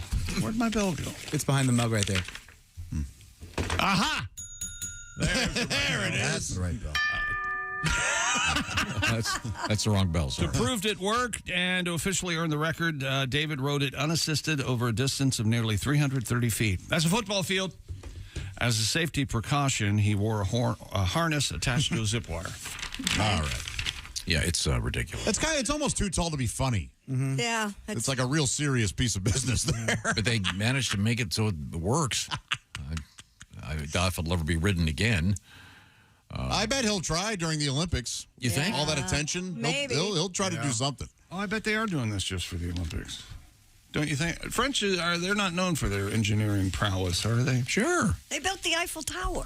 Well, one guy did. Yeah. And you know what? They didn't even finish it. There ain't a slide of drywall on there. There's no drywall on there. What if they drywalled the Eiffel Tower? Why not? Overnight. Did they ever wrap that thing? Who was the guy that wrapped everything up? Christo. Did he ever wrap the Eiffel Tower? I don't think so. Some of that stuff. Some of that stuff was really cool. Some of it was. Monte Cristo. Yeah. He was That's amazing. That giant curtain across Remember the the canyon. umbrellas that he had? Those were cool. Yeah. What a weirdo. What is You know this? what? He's You gonna wrap would stuff like up? it. You He's would an like artist. Cristo, wouldn't you? Some of that Spoiling stuff was natural great. beauty with fabric. Yeah. Didn't he build like a giant phallus in Milan or something? Wasn't that? Oh, really? I think so. Just incredibly brilliant. Yes, let's put a penis fun. here. It speaks to It was man. odd. But he did that. Yeah, he's done a bunch of crazy So stuff. this is the world's largest bicycle. And If he wasn't enjoying himself when he finished some of those, Oh, yeah. you can't convince me. No, I would masturbate to it. it is a stain. Oh, hey, speaking of stupid. Banksy is a record. Banksy. There's nothing. I wrap things. I know what you in wanted to genius. say. I do too. You used up your P word. Yeah. So I only get one a day. One a day. mind your P's and Q's. Yes. I got a literally. Q word? I thought that's where you were going, yeah. David Rush, and God help me, I hope we have video on this. Christo rapped the Arc de Triomphe. I knew he did rap songs. Ah, yes. Yeah. Yeah, the Arc Yeah. of Triomph. Yeah. That Triumph Arch. David Rush has reclaimed the Guinness World Record for the most juggling catches on a balance board while blindfolded. It's amazing. He did what? Wait a minute. Say that again? He's on one of those Juggling catches on a balance board while what do they call them, a blindfolded. bongo board or something? Yeah. A bongo Balance- board. It's a balance board, yeah. Bongo board. I think that's a brand name. Good for the core. Yeah.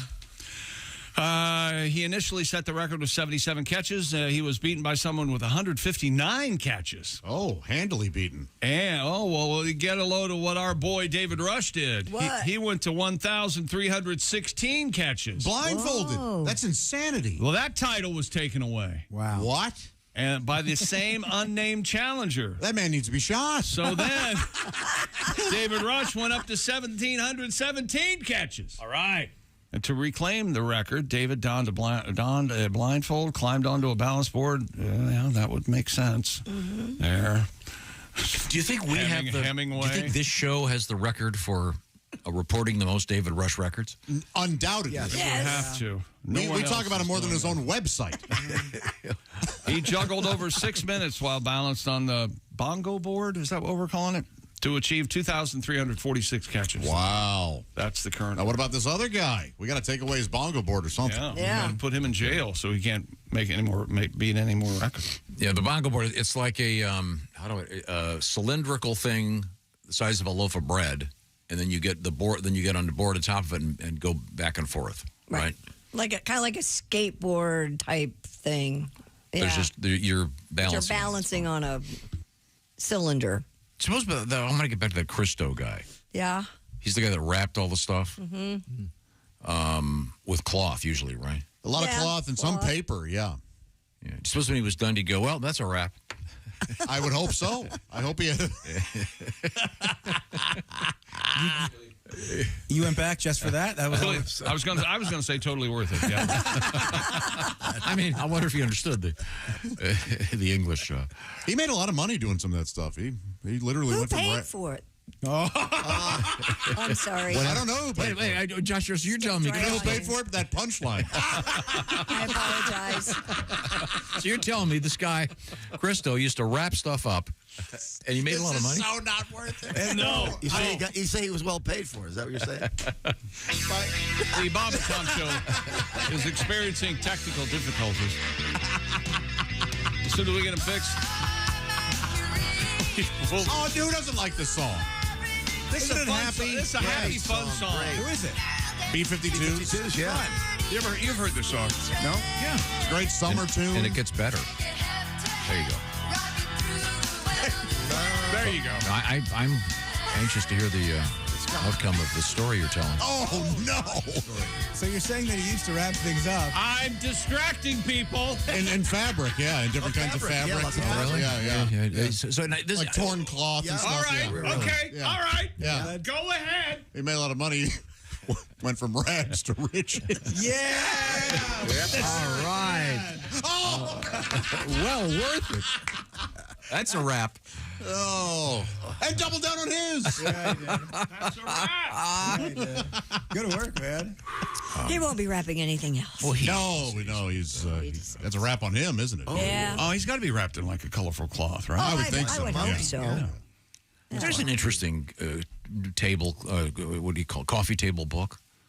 How people are buried? Yeah, famous people, are they buried in their own art form?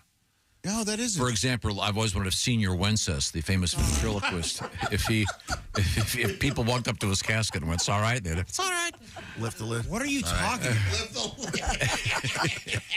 In other words, Senior Wenceslas was famous, the guy with the puppet. Hello, Bernard. I'm just wondering if when he in a casket, he was famous for taking boxes and pretending there was something locked inside them. Do you suppose Christo, famous for wrapping stuff, was like wrapped in some kind of I would hope so. That'd exotic be thing cool. and buried that way? Probably. Like I can look that up. was Houdini buried in a box with chains around it? Yeah, a straight jacket. Straight jacket, yeah. I wonder how many people do stuff like that. Would you like to be buried with like a microphone? Louis Armstrong with a horn, maybe? Oh, they left his cornet in there with him? I think so, yeah. Oh, well, that's kind of a waste of a cornet. Sinatra's got change in his pockets. What? Yeah. He's got a How dime much? and a nickel in there, I think. How much? He has a dime and a nickel in there because he didn't have any money to call anybody when his son was kidnapped. So he always kept change in his pocket. So he was buried. He was buried like that. Yeah. Wow. It's good luck finding a payphone, Frank. Yeah. Well, at the First, you got to time. dig your way out there. A bunch of problems. What do they call Frank Sinatra Jr. on The Sopranos? Chairboy of the board or something? Remember that? I am a member of the board. Yeah, chair. Yeah. I think he's great in a couple episodes. He's not bad. Yeah. Poker episode? Coming up, we have the executive game. Elephants call each other by their name, which is amazing, by name. A lot of fatties and tubbies. And Nick Cannon's testicles are in the news. Really? Yeah. Well, they should be studied by someone, I would think. And also we have what's the worst possible thing that can happen when you sneeze? And we're going to find out what that is. This is the Bob and Tom Show. Just got to get a hold of us. Call, fax, mail, or email. Get all the contact information you need at bobandtom.com. This is the Bob and Tom Show.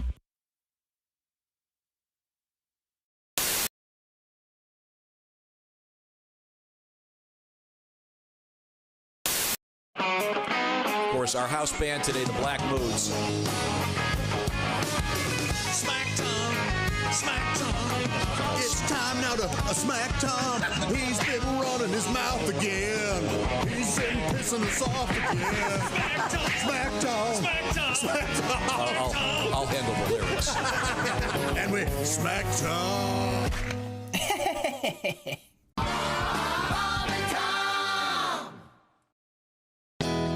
Yeah, it's Tom from the Bob and Tom Show. Thanks for watching this morning's show. To listen, just go to bobandtom.com. Check out the list for a station near you, or stream the online radio station on our website and the Bob and Tom app. The Bob and Tom Show, on air, on app, and on demand. Now, when you first got out of the Marines, didn't you have to be an usher like at your sister's wedding or something? What was that story? Right, when you come out of boot, first of all, let me just say I was engaged once, and the girl kept the ring. Oh, no. That was 2 hours of salary gone. All right.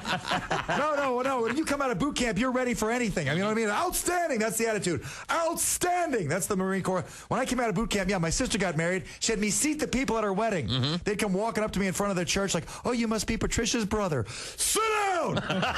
Shut your pie hole. I don't want to be your friend. 200 people showed up. I put them all in the same row. Tighten it up. We don't have all day. We are totally uncomfortable. Outstanding. Shut your cake, hole, or pie. What do you eat, cake or pie? Oh, my God. Comedian Greg Hunt. Why can't we have single vows? How about some single vows? Single vows? I vow to be single? How would that work? Vows, do you promise to sit all by yourself in your quiet apartment with your frozen dinner and your stupid pet fish? Yeah! Never have a ride to or from the airport? Yeah! Sign me up!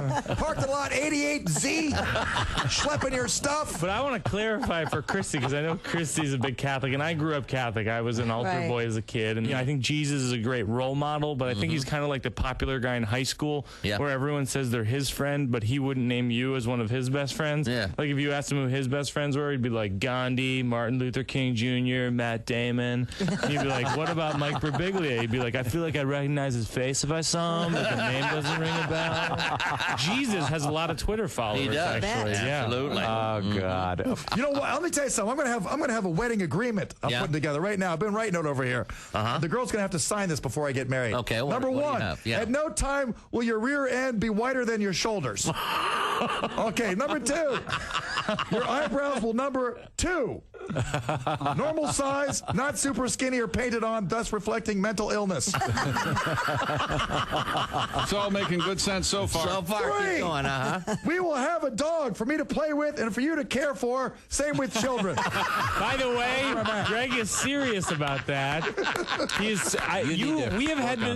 have had that conversation where you don't say that in joke form. No. You don't do your version where you've said to me, I want a girl to marry who we can get a dog and she'll take care of the dog when I go on the road. And that's one of your prerequisites. And pick me up at the airport in your SUV. You've had this conversation. Why limit it to an SUV? Why not a limo? Because you want to drive it. Limo's a good idea, Bob. Good idea. I like limos.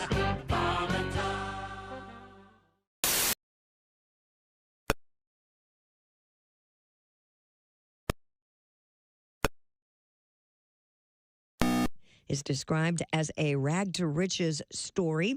In the book Under a Rock, Stein tells the story of the rise of the band and how he became addicted to heroin with Debbie Harry.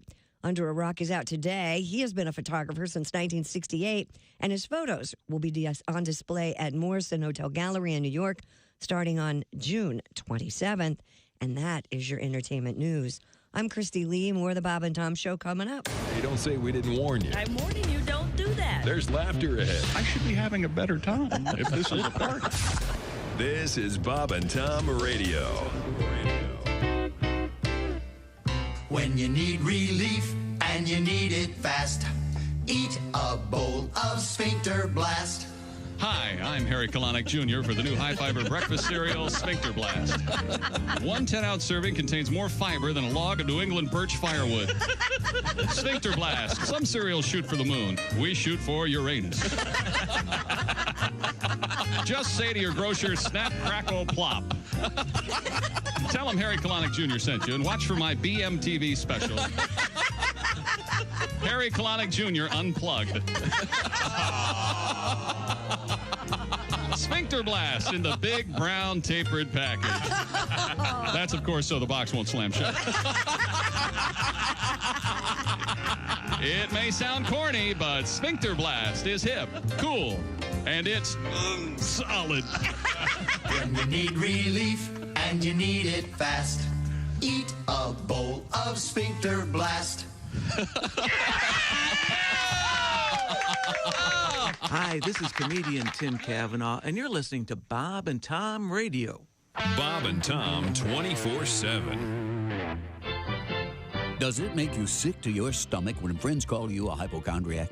Then you should try the all-new miracle drug, placebo. That's right, placebo. Do you think you might be suffering from spastic colon, asthma, arthritis, acne, gingivitis, blurred vision, polio, dementia, Tourette's syndrome, pneumonia, shingles, or pink eye? Well, you just might be, and all-new placebo just might cure it. That's right. If you think you feel better, then so do we. And you don't even need a prescription. Placebo is available right over the counter. You don't even need to consult with your doctor. No need to worry about side effects. Unless you want side effects, then it's all up to you. That's right. You could have side effects like loose stools, tight stools, migraine headaches, impotence, shortness of breath, canker sores, bulimia, mad cow disease, anthrax, yeast infections, paranoia, or even Ebola. And you won't even care. That's right. Just pop in another placebo and convince yourself you feel better. And by God, you will. Placebo, a medicine you just have to believe in. Placebo from Frigamall Industries. Okay. Feel better? No, I feel better already. I took it. Money. Welcome back to the Bob and Tom Show. Are you challenging me? You look like we were cavemen, and you gave me the. No, I wasn't paying. Coming attention. out of the chair at me. You weren't paying attention. You feeling froggy? I wasn't paying attention at the time. Have you ever asked anyone, you feeling froggy?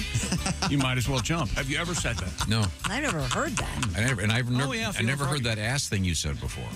You really showed your ass in there, didn't you? I love that. Your grandmother was embarrassed. Very folksy. Yeah. Mom, my grandmother taught you how to be mean, okay? Yeah, boy. What do you think about it? I think about my grandmother. Did you ever meet your grandparents? Yeah, all of them. All of them? Absolutely. My dad's mom died like 15 years ago, not that long ago. My dad would be 89. How long did he make it? 43 robust years. Whoa. He was a good-looking guy. I've seen his picture. Yeah. Ask me about my great-grandfather, how long he made it. How long he make it? 41 robust years. That's why I go into a doctor now, and they go, what about your family history? And I go, dude, I'm setting records. Nobody gets to this age in my family.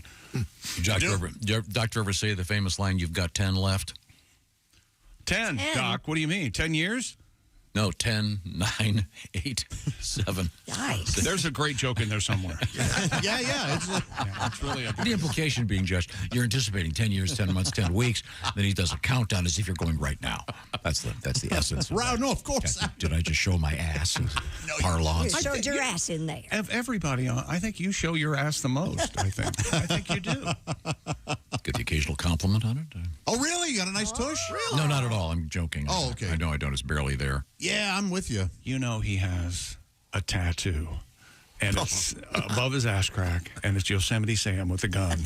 Yeah. And it says back off. You know it does. And it's weird because it kind of clashes with the Tweety bird on his left cheek. I knew it. Mm-hmm. Oh, you just got the You whole got a gang. whole nother world we don't know about. Yeah, it says I got Yosemite Sam with a gun, and he's saying, you ain't going in there, chicks in there. How did I get dragged into this? Insinuating your head's up his. Godwin, do you have an ass? With the goo on it. You know, a little bit of fat all over it. Oh, It's in there somewhere. But I mean, do you have a bubble butt? A little tiny bit of an Irish one, yeah. Does your lady give it a slap every now and again? She will, give it a tap, not necessarily slap. You know? Okay, all right. She'll tap the I'll get a ass. spank, and I'll get a, hey, good job. Oh, really? Does she give the old button a press? Yeah. Could we, I have an idea. Is that fun? There must be anything on earth we could talk about besides this. Fun. I don't know yet. Have you ever achieved just on prostate? All right. Coming up, by the way, I'm looking at our around the room here. I know this is radio. Oh, look, there's something on that electronic thing over there, and it says coming up at 8 o'clock, comedian Rob Haney. Coming up at 9 o'clock, check local listings, comedian Bob Zany. So it's Haney and Zany. Yes, and Rob and Bob. Wow. Haney and Zany, Rob and Bob. Oh, my.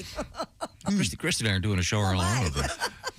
So we'll certainly look forward to that. Haney and Zany, Have we completed our sports broadcast? Yes, sir, we have. Okay. And you know what you'd say? Next. I think it's news. Is it news time? Ever sneeze so hard your colon falls out? Come on with this. It fell out? The world is scary enough. Now I got to worry about this. It fell out? It happened to this guy, chick.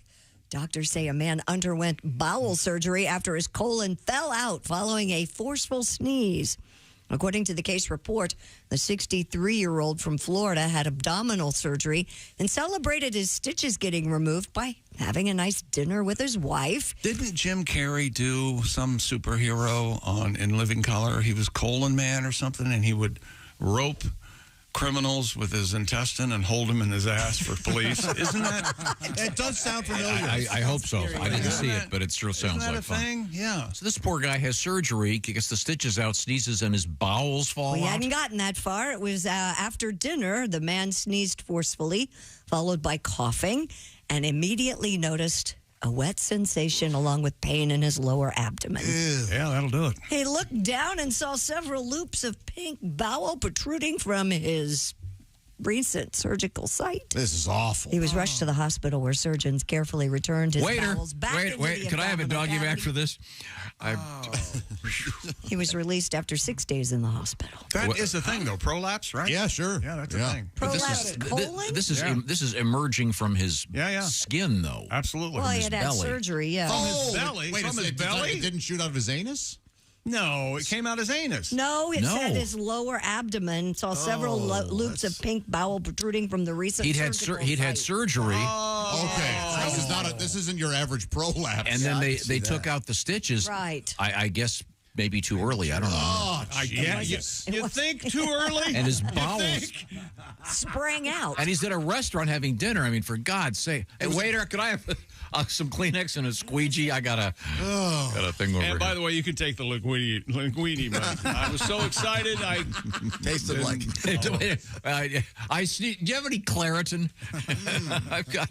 That's I was going to say he would have pants on, so he wouldn't. Yeah, no, this is rough. I would hope he right out of his belly there. Yeah. How's that grosser? Sorry. How is that grosser? Yeah, because in my head, I'd imagine that it was coming out of his backside, but for some reason, coming out of his stomach is even grosser. Just because there is no natural opening there, maybe. So it's just... Unless like your navel, Alien. I guess. Yeah, it is like Alien. If you sneeze so hard, your colon came out of your belly button. I don't know if that's possible, but I like the visual of that. Your dad sneezed. I do have a very hard sneeze. Every day, yeah. I don't know how you can do that. I have that too. I sneeze like you, and I don't like it. It's weird. Oh, I love it. I'm a loud sneezer. And I can sneeze as quietly or loud as I have to. And I know this is an old hack premise, but when you sneeze, you have to close your eyes. I'm driving, I've got a big sneeze coming up. You close your It can eyes. be dangerous. Try to do a quick assessment. don't Can I drive blind for the next 3 seconds? Is it possible to keep your eyes open while you're sneezing? I don't think it's so. possible. Oh, no. My dad used to curse every time he would sneeze. Oh, yeah. Have you seen those guys? Which friends one? who do Which that. one was it? My dad? No, only not have which one dad was it. I meant which curse word. The GD word. Ooh, wait. Yeah. So he would say that while sneezing? Yes. Yeah. It was so weird. Oh, wait a minute. Maybe I should start affecting that. Good. Well, He it is did it. funny to drop GD and then have someone say, God bless you after. Yeah, right. That is kind of nice. Wow. Yeah, I always thought that was so weird. Have you picked up on that? No, I don't. I don't ever say that word. That kind of my Catholic that's a tough upbringing. What's your go-to? Oh, I'm a big F bomber. You know that. I throw it around like it's Ace, what's your big bad. go? You don't swear at all, do you? No. My husband doesn't swear at all either. It drives me crazy. See, and you're friends with Ace. That's got to be a drag. You're out there and so potty mouth that's why this, potty mouth that. She takes up the slack. Yeah, I do. I admit. Especially when I'm driving by myself. I thought you were going to say, especially when I'm drinking by myself. Well, there's that too. Josh, what's your go-to curse word? Oh boy, I don't know that I have a go-to. A lot of slurs, mainly, right? Use a lot of those all the time. When I see non-whites. Is that what you were going? Is that what you? I was sitting here thinking, what good is going to come from Willie's? Yeah. But I don't use slurs. I just use the phrase non-white. Hey, non-white. I roll the window down and point. Non-white. By the way, just for the record, he thinks I'm non-white. Yeah. We're over the county line, mister. Non-white. Non-white. I don't mean to alarm you, but you know there's a non-white in here. How did we get here? Can you imagine? Hey, where are we going to be Friday morning, Tom? Osceola, Iowa? Is that right? That is correct. We're going to do the radio show there. We don't know Harlem. Okay. And then Friday night, we're going to be doing a show, and I am going to saw a woman in half. Lakeside Casino. Go to lakesidehotelcasino.com. Well, if you would like to be sawed in half, you can send us your email. Yeah, but it's happening, Tom, because I got the first email from this guy. His name's Dustin. Hi, Dustin. Dear Chick, God, I hope you're serious. ... If you're looking to saw a woman in half this weekend in Iowa, I would like to volunteer my ex-wife. How kind, Don. And as a matter of fact, he said she'll probably volunteer herself. I can't wait. Dustin in Des Moines. Okay, coming up, comedian Haney and comedian Zany. This is the Bob and Tom Show. Reach us toll free at 1-888-BOB-TOM-1 or at bobandtom.com. This is the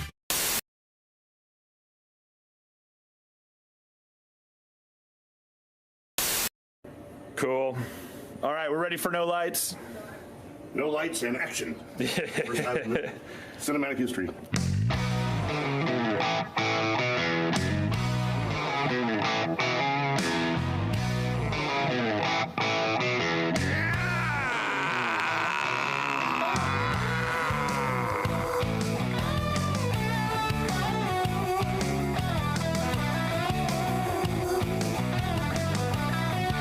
Cool. Let's do that one more time, and then I'll get some close-ups. Ready?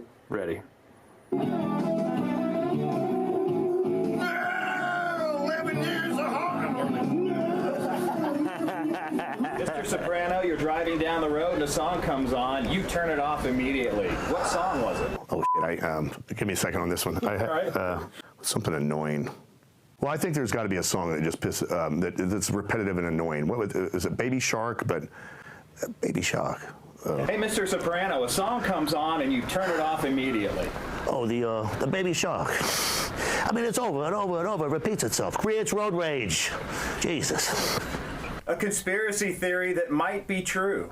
I don't believe dinosaurs ever here. Look at the pterodactyl. I mean, if you could fly with leather wings, every hairband would have lost their lead singer during migration.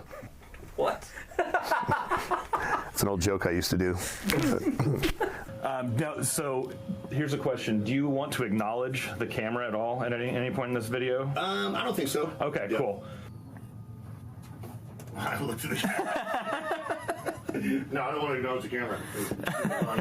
The rock wrestler. Something in Atlanta. Yeah, rock. Got the rock of Gibraltar. What is it again? That's right. Yeah, Gibraltar. That's right. Yeah, that's fine. That's good though. That's perfect. Hey man, this is Donnie Baker. When I travel through Georgia, I make sure I go to my favorite part of the state, Savannah's. You think about it. The rocks from here, the Rock of Gibraltar's, and the Rock of Ages. And the fact remains, of all the landmarks here in Savannah, my favorite hits my ears, and I listen to it every day. The Rock of Savannah, and I just forgot the damn call letters. State law. I-95. I-95. Shit. Okay, I-95. Hey, Mr. Soprano, can you do an impression of someone famous? Oh yeah, the little prick from Fantasy Island. The plane. There it is. That's good. So obscure, but that's perfect. I had to do something that I could go up higher. That's right in my wheelhouse. Caliendo said something when I rush my Tony or go high, it sounds Asian. And it does.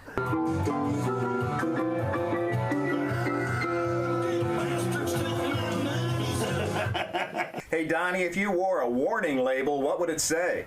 Donnie Baker, the bastard maker. I'll put a baby in you. My favorite part of the United States right here in the ocean cities. There's so much to see and do, and you may not have the salt life, because if you're like me, you're diabetic. I'll do it. Hey, Mr. Soprano, what's the worst job you ever had? Probably bidding your mom over. Jesus. Hey. Sorry. Hey, Donnie, can you do an impression of someone famous? Man, I used to do a bunch of them. I used to do Crocodile Hunter. I could do him. I could do a pretty good Fred Sanford's. I could do my cousin, but then our aunt called us. There it is. That was great. That was great, man. Cool.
Bert and Ellie's spot the next time you eat out. Look for the big pink smiling lips downtown next to the Y. Thanks, Eddie. I can't stop mowing down on this thing. Eat all you want, Eddie. We'll make more. Bert and Ellie's muffin. Come by and shove one in your face today. Hey, we'll leave the stereo on for you, and we'll turn it up real loud so you can hear it. Hi, this is comedian Sean Morey, and you're listening to Bob and Tom Radio. This is Bob and Tom 24/7.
Hey, welcome back to the Bob and Tom Show. Christy Lee at the Silac News Desk. Hello. There's Pat Godwin. Hey, Chick.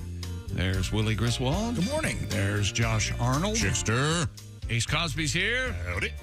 I'm Chick McGee, and here's Tom Griswold. Well, thank you very much. We have a lot to review, a lot of interesting stuff coming up, including elephants in the news, marijuana news of an odd sort coming up. You ever call them elecapunts just to be fun? What? What? Instead of elephants? No, you know something. Elecapunts? You know something? I wonder if we have a phone call. What about heffalumps? Do we have a phone or woozles? Heffalumps, yeah. Heffalumps and woozles? Okay. Wasn't that a Winnie the Pooh cartoon? Heffalumps and woozles? No, we're joined, I believe, by comedian Rob Haney on the phone here. Rob, can you hear me okay? Sure can. Good morning, all. Good morning. Now, it's my understanding you are part of a special celebration at Wiley's Comedy Club in Dayton, Ohio, coming up Saturday evening, the Grumpy Dads Show. Yeah, I'm hoping.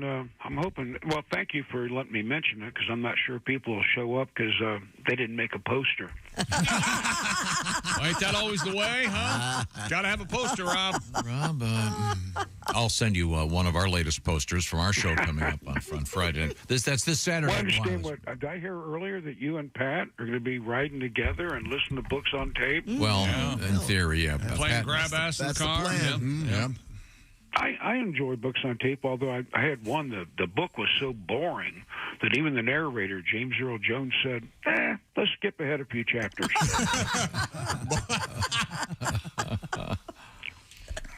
Now, are you still there? Yeah, I'm still there. Okay, just checking. Now, it's called the Grumpy Dad Show. You are, in fact, a father. I'm aware of that. Are you still grumpy?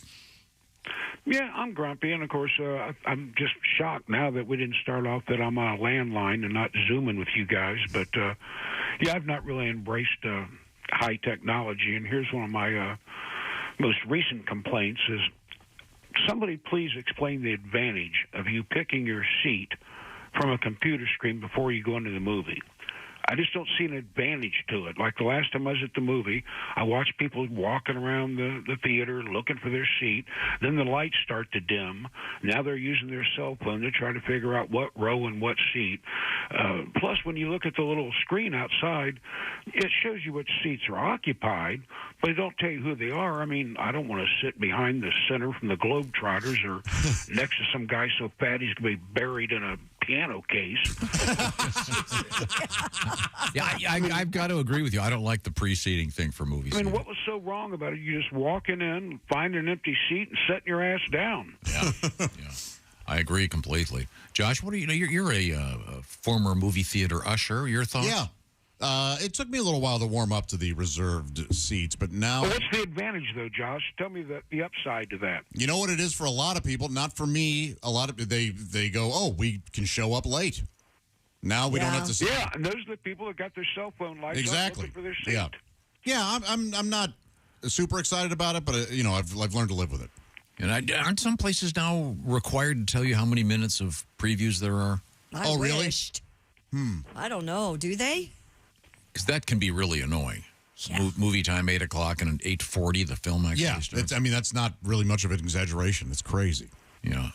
We're speaking with comedian Rob Haney, part of the Grumpy Dad's special Father's Day weekend promotional show, which will be Saturday evening at Wiley's Comedy Club. What else is bothering you about contemporary culture, Rob? That's pretty much, well, I don't know. That's pretty much it, I guess. There's so much I get. Well, here's when it bothers me, and I don't know why this is, but people do this all the time. What's wrong with the voicemail? Nobody listens to voicemail. I'll call somebody, then they call me back going, oh, hey, Rob, I saw you call. What's up? Well, if you had listened to the voicemail, you wouldn't have needed to call me back. You would know what's up. Plus, I mean, when somebody calls me, I want to listen to the voicemail. Suppose they're, wanting to have me help them move. I'd rather have my, excuse already. Oh, man, really, that weekend, I got to go to a wedding. Can't help you. I don't understand what's so bad about listening to voicemail or why that's so uncool now. Now it's considered to be rude to leave one. Mm-hmm. Yeah, I know. I do it anyhow, but I don't get it. And texting makes no sense either. Like, I'll be out somewhere and maybe they want me to pick up food, and so if I just called them, I could say, hey, what sounds good to you guys? And I'd pick it up. Instead, you got to text. Then you got to sit there and wait for them to respond, where you could accomplish all that in one quick conversation. I don't see the advantage. Yeah. Yeah, I don't know how to respond.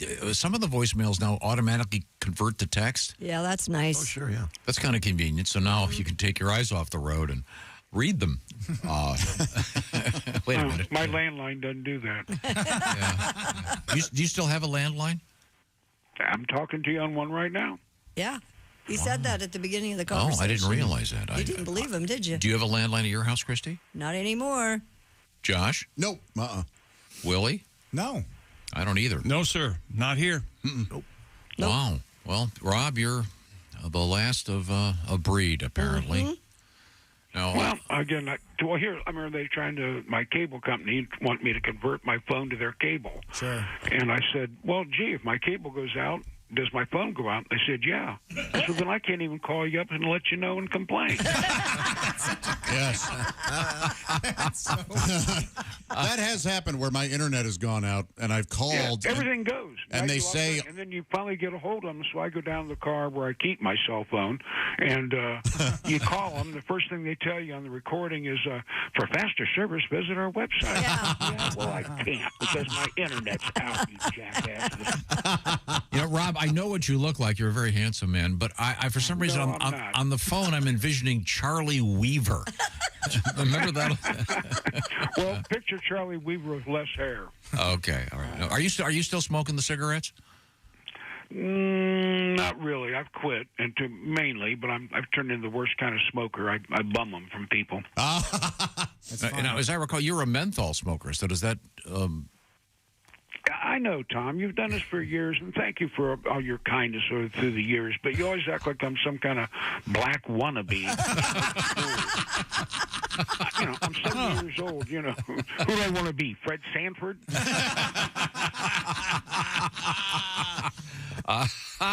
Rob Haney is our guest, and I hesitate to call him Mr. Haney, but yeah, boy, I put up with that my whole life. It's not so bad now because it's been so many years. But then, like all these Me TV and those things brought those shows back. But yeah, I would. Check in the hotel, and as soon as they'd see Mr. Haney, the clerk would go dun dun dun dun. Yeah, I get the same. I get the same thing. I don't live in Hooterville. I live in Beaver Creek, Ohio, which didn't really help. Yeah, you go Hooter to Beaver, you're covering two of the bases. Rob, are you still you still have a sip every now and again, a drinker? Well, I get so nervous and have so much state fright. Yeah, I had a little add a little tequila to my coffee this morning. Oh, okay. There you go. All right. And then when I get done, I'm gonna go out and look for a fight. Hey, buddy, you got a problem? If not, you got a menthol. Let's do something. Yeah, you like your cigarettes and your coffee black. Crazy joke. You can use that tag. Rob Haney will be on stage at Wiley's Comedy Club coming up on Saturday at the Grumpy Dad Show. Now, we're going to kind of salute to the fathers. The very funny Larry Hanskin and Jack Wilson, also fathers, going to be on the show. And as you might guess, at my age, my father's passed away. But you can't help but look back. I think my fondest memories with my dad is we'd been on a big, long road trip, and my dad would let me sit in his lap and steer. God, I loved that. Sometimes I think that's why Greyhound fired him, but... Okay, Rob. We'll talk to you again soon. Thank you. Bye, Rob. All right, next. Happy Take care, you Father's guys. Day. All right. See you, dude. All right. Driving a bus, you see that. The Bob and Tom Show is sponsored right now by BetterHelp. BetterHelp is a really smart idea. It's a more convenient way to access therapy. Say this year been going by pretty quick. I certainly know it has for me. And think of all the cool stuff you've done this year, some stuff you're proud of, and you want to keep things going. Well, therapy can help you take stock of your progress and set achievable goals, things you can do the rest of this 2024. And reaching out for help is not a sign of weakness, but actually a sign of strength. If you've been thinking about therapy, you can get huge benefits from it, and now you can access therapy in a much simpler way. And what I'm talking about is online. The way it works is you fill out a brief questionnaire online. You'll get matched with a licensed therapist, one of thousands of therapists that are participating in this program. And then at your convenience, you set up the way you want it to be. You can talk to this therapist, and he or she can help you out. And here's the thing. You can do it, you set it up so it can be like a phone call, or it can be like a Zoom call with a screen on, or just texting back and forth. It's about whatever works for you. So find out what I'm talking about. Take a moment to visit BetterHelp.com/BT Show. The /BT Show part will knock 10% off that first month. That's BetterHelp.com/BT Show. BetterHelp, HELP. BetterHelp.com/BT Show. Convenient and flexible. Now, we certainly appreciate your help. And this portion of our show brought to you by BetterHelp. Coming up, we have elephants. We have Nick Cannon, and he's made a declaration about his testicles. And also, we have a dog coming to the rescue, Lassie style. This is the Bob and Tom Show. Pressure.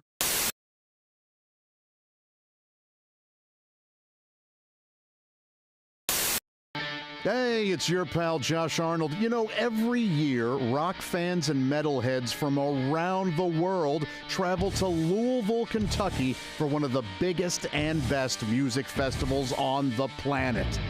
Louder Than Life. 90 bands perform over 4 days, and I knew that I had to join my fellow 160,000 so-called loudmouths for the experience of a lifetime.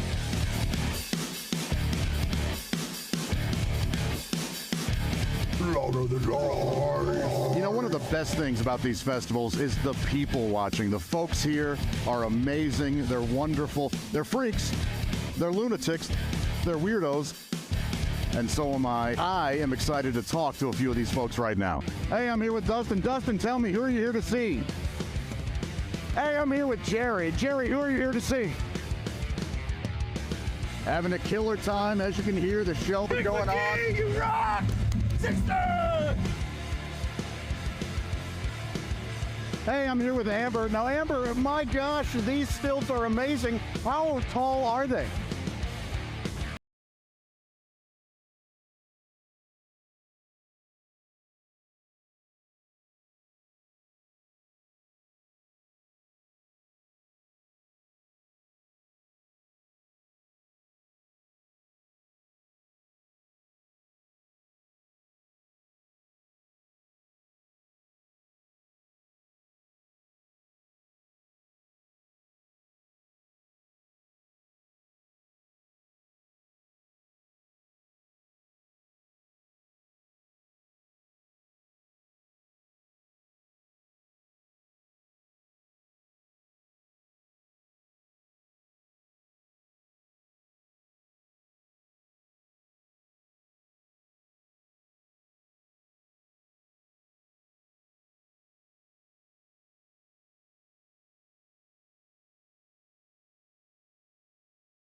Those loaded chicken fries. Loaded chicken fries.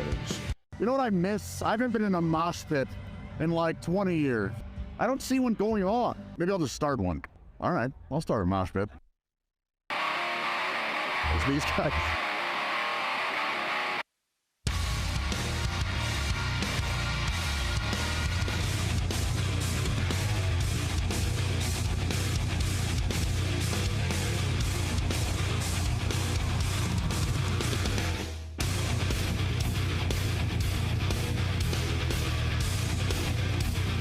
That's the coolest motherfucker here.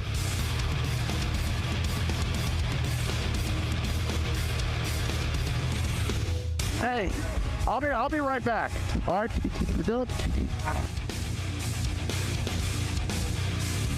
Where did I go? Where did I go? Where could I be? Where did I go? There I am, crowd surfing now. Look at me. Look at me.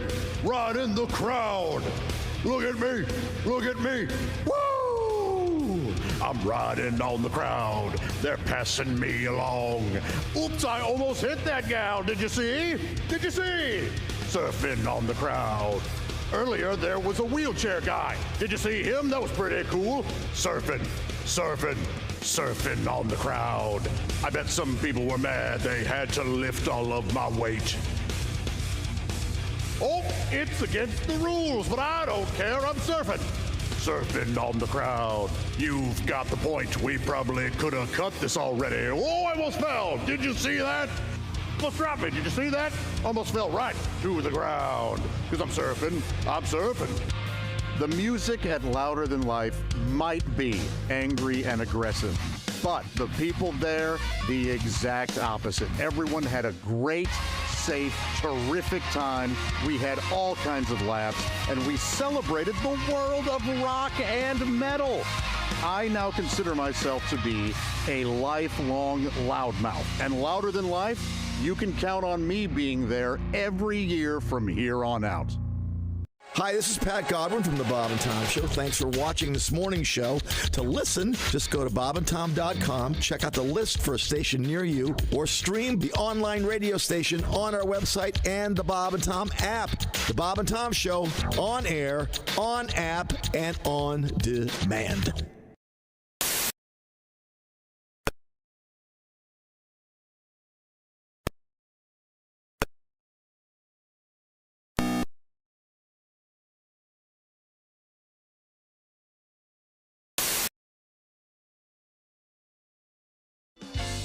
Hey, welcome back to the Bob and Tom Show. Hello, hello, hello. Hello. Christy Lee, Yes. Pat Godwin, Josh Arnold, Willie Griswold. Hello. Jess Hooker joins us. Hello. There's Ace Cosby. Hey.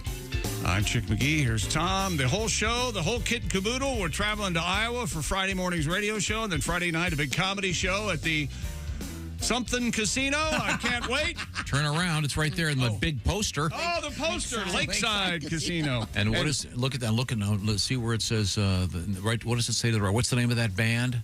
Gladys, the Sons of Gladys Kravitz. And they're great. And I'm going to saw a woman in half at some point during the presentation Friday night. And if no one volunteers, Jess Hooker is going to be sawed in half Friday night. Wow. Are you going to go horizontal or vertical? I feel like horizontal's been done. Oh. It sure has. Vertical, it's been done to death. I want to see the magician who does it vertical. Me too. Where are we starting? Well, if we do vertically, the start at your head. top of your head. Oh, That's No, exactly no, right. no, no. Do it Goldfinger style. Oh, with a laser beam. Groin first. Yeah. You could kind of start at the left eye and then aim for the right toe and go for like a Cuban sandwich cut. Oh, there you you know what go. I'm talking about? Well, The tell sideways me, Miss triangle. Hooker, what to expect to do? You're going to talk now or after you're dead? You could go Goldfinger style. There's already kind of a pilot hole. You know, today's show has been without a net, and we've needed a net at least 6 times. Who's a net? How many times? Jess has been around here, girl and woman, for 25 years, and something happened on the show today that we're going to go into Mark's studio and listen in case you missed it. No, You hear what Tom did as Porky the Shop? I did nothing. I heard. Yeah, it was really Just something. talking about pork. Starts with a P. Yeah, sure We're not does. going to relive that. Pork is the P word. Yeah. Oh, here's something. And And first break today, I had kind of a mini breakdown about Tom's love of posters. Yeah. Dear Bob and Tom, this is from Sean. This is the Thursdayest Tuesday show of all time. Thank you, Chick. Sean in California. There you go. We're approaching the anniversary of Chick's famous meltdown. So we June 21st, right? 2018. Yeah, 2018. Yeah. Okay. So we will, when the anniversary arrives, we'll play the sounds right. The recording of the event. Coming up, comedian Bob Zany will be our guest. We already spoke with comedian Rob Haney. So it's Haney and Zany, Rob and Bob. Oh, my. Yeah, so that's what's happening. But right now we turn to the Silac News Desk where we find Christy Lee. Father's Day just around the corner, and who is more known as a father than Nick Cannon? He has 12 kids, in case you're keeping track. What? Yes. Yeah, he has secured a $10 million insurance policy for his testicles. Well, that is very silly. He notably welcomed 5 children with 5 different women in 2022. Nick, look, we know you don't have any talent, really. So we got to do something to get you back in the paper. Excuse me. Do not say that about the star of Drumline, my favorite movie as a child. Does he doesn't even play the drums in that, though, does he? He does. He plays a snare drum. I don't think that's It's awesome. They're at the HBCU. They're marching. That got Little Willie thinking that I could play snare in an HBCU band. Uh-oh. He told the Los Angeles Here's Times the thing. that by insuring his testicles, he can self-proclaim the title of the most valuable balls. Mr. Cannon said in a statement, quote, haters say it's time for me to stop having kids and put these super sperm to rest. But I'm doubling down on these valuable balls and my future kids. And it's the only way I can get laid, by putting the baby in somebody. So, is he a good dad? Mr. Cannon specifically thanked personal care company Dr. Squatch for giving my balls the credit they deserve. I see. We got a promotion. I am available to have anything, have them insured for whatever, as long as the sponsor comes aboard. I'm ready to go. You let me know. Is he a good father? I don't know. What show is he on now? Wild and Out is sort of this it's like a short form improv show. That's still on. Competitive. Yes. Yeah, it's fun. They got great young comics on there. Maddie Smith, she's killer. She's on it. He had a daytime talk show till last year. And how long did that run? Oh, yeah, Cannon fodder? That was pretty good. He's the second famous Cannon. Is he? Who's the first? No. The one you're thinking of is the second most famous Cannon on television. Oh, yeah. Who are you thinking? Diane Cannon? Frank Cannon? Frank Cannon? Mike Cannon? Frank Cannon. Yeah. Frank Cannon. Oh. TV detective. What about Freddie Cannon? Freddie Boom Boom Cannon? See, that's the thing I don't like about Nick Cannon. If he would put Boom Boom in the middle there, I'd be on board with Nick Cannon. He needs a boom boom? He needs a boom boom. Ms. Hooker, you're giving me the look. Do you know who a Frank Cannon was? I don't. He was also the voiceover guy in Bullwinkle, the greatest cartoon ever made. And he was Jake and the... Yeah, he was Jake, the fat man. remember Jake and the Fat Man? Yeah. There is a Cannon. He auditioned for the role of Jake and was very upset when they made him the What do you mean I'm not Jake? Oh, not that far. That's offensive. There is an episode of Cannon where he's on vacation. And, of course, when he's at the lake. I'm not making any of this up. I just saw the episode. He's at the lake, and he gets a call on the mobile phone. Oh, yeah. This was in the 70s. Yeah. He was one of the first. Yeah. And he's by the lake fishing, and they want him to come in for some case. And he says to hey, I'm on vacation. I cut loose. That's what he says in the TV show. What's that actor's name? William Conrad. William Conrad. Yeah. Great voice. Yeah. But he played a very, very heavy set, which was extremely unusual at the time. A very heavy set guy who was he was fat. Yeah. He's a private detective. And it was a detective, and he had a mobile phone that was cool. This show was disappointing. I thought it was Cake in the Fat Man. I'm talking Cannon was I say he's the more famous TV Cannon. No. Not true. Nick Cannon is a lot more famous. I wouldn't recognize Nick Cannon if you walked in here with his 10 kids. But the world. Gets back to the psychological problem that you have, which is in the physician's desk reference. Right. Yeah. Okay. Stuff that happened to you doesn't happen to everybody. Also, Something don't happened you to me. see him at the meetings for guys with more than 6 kids? Yeah, don't you bump into him every now and then? Yeah. Now, I have a question for you, Chick McGee. If you've been paying attention to me over the years, yeah. Do you remember where I saw William Conrad, the actor, in person? Oh, man, I should. I should remember Very this. specific. Was it a restaurant? No. Sporting event. Continental U.S. Elevator. Continental U.S. sporting event. Yeah. One of the largest stadiums in the world. Municipal Stadium, Cleveland, Ohio. No. Kansas City. University of Michigan football. Oh, that's right. That's right. I was walking into a game at University of Michigan. He went to Michigan. And he was in the back seat of a convertible Rolls Royce. Yeah, he was. Nice. And they were putting gas in the car. I'm thinking, what the hell is happening here? His chauffeur-driven limo, the guy didn't have gas in it? Is there a chance this was just a fat guy? Oh, yeah. Absolutely. No, it absolutely was. And I was selling my Woody as a Pecker T-shirts. Oh. They're collectible. Oh, it would have been awesome if you'd have sold him one. Yeah, I have Maybe one. you didn't have four. Have I ever You showed you? have one I do have still? one. Yeah, someone sent me Really? Oh, cool. One of our listeners had one. They sent it to me. It's a classic. We need to make that shirt. We need to make that shirt available, and we need hello Aardvark.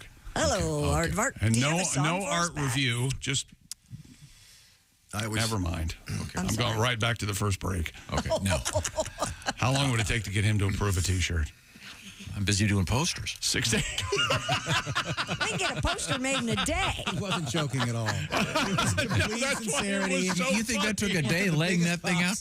We're going to have these posters. We're giving them out at our special show not too far from Des Moines at the Lakeside Hotel Casino coming up Friday morning with a special live comedy show that night starring Willie G, Patty G, Jeff Oskey, and what's his name? Oh, Josh will be there too, and then Chick and me. It'll be fun. KGGO on their X website, formerly Twitter. Yeah. They've tweeted the infamous poster I was screaming about this morning. They put it up on there so you can get a look at that. Nice photograph taken backstage in West Virginia. Yeah, that was I'm a right great there show. right there behind Tom at that concert. Oh, I remember you guys were really yucking it up. Yeah, we were having a great time. Wow. I wasn't laying in a room with COVID. No, sir. I was right there behind Tom. Okay. Now it's time to move back to the special Silac news desk with Christy Lee. Well, I can't help but notice Pat has his guitar in his hands. Usually that means he's ready to We have to not play a had song. one song yet. I know. If ever there's a story about testicles, I am ready to go because Tom thinks, and a lot of other people think, that this song's about testicles, but it's not. It's about my good friend, Jess Hooker. Oh, all right. Okay. And I play a character in this Leon Mudbone. Oh. Okay, here we go. Got a friend, oh, her name is Jess. She tickle my tummy, tickle my chest, oh, she cheers me up. Like no other girl could. Oh, yeah. When Jess tickles. My Jess tickles feel good. Here she come to that door. She tickle me hard, pin me to the floor. She makes my stomach red. Oh, maybe someday I'll learn. Oh, yeah. I may be laughing, but my Jess tickles burn. She puts those icy cold fingers right down my britches. She lets her hair fall on my tummy, and I'm in stitches. Yeah, I got a friend. Her name is Jess. She says, tickle your pickle yourself. No. She breaks me out of my funk. Like no other girl could. You know, Jess, my girl. I got frozen Jess tickles. Hairy Jess tickles. But no pickle tickles. But my Jess tickles feel good.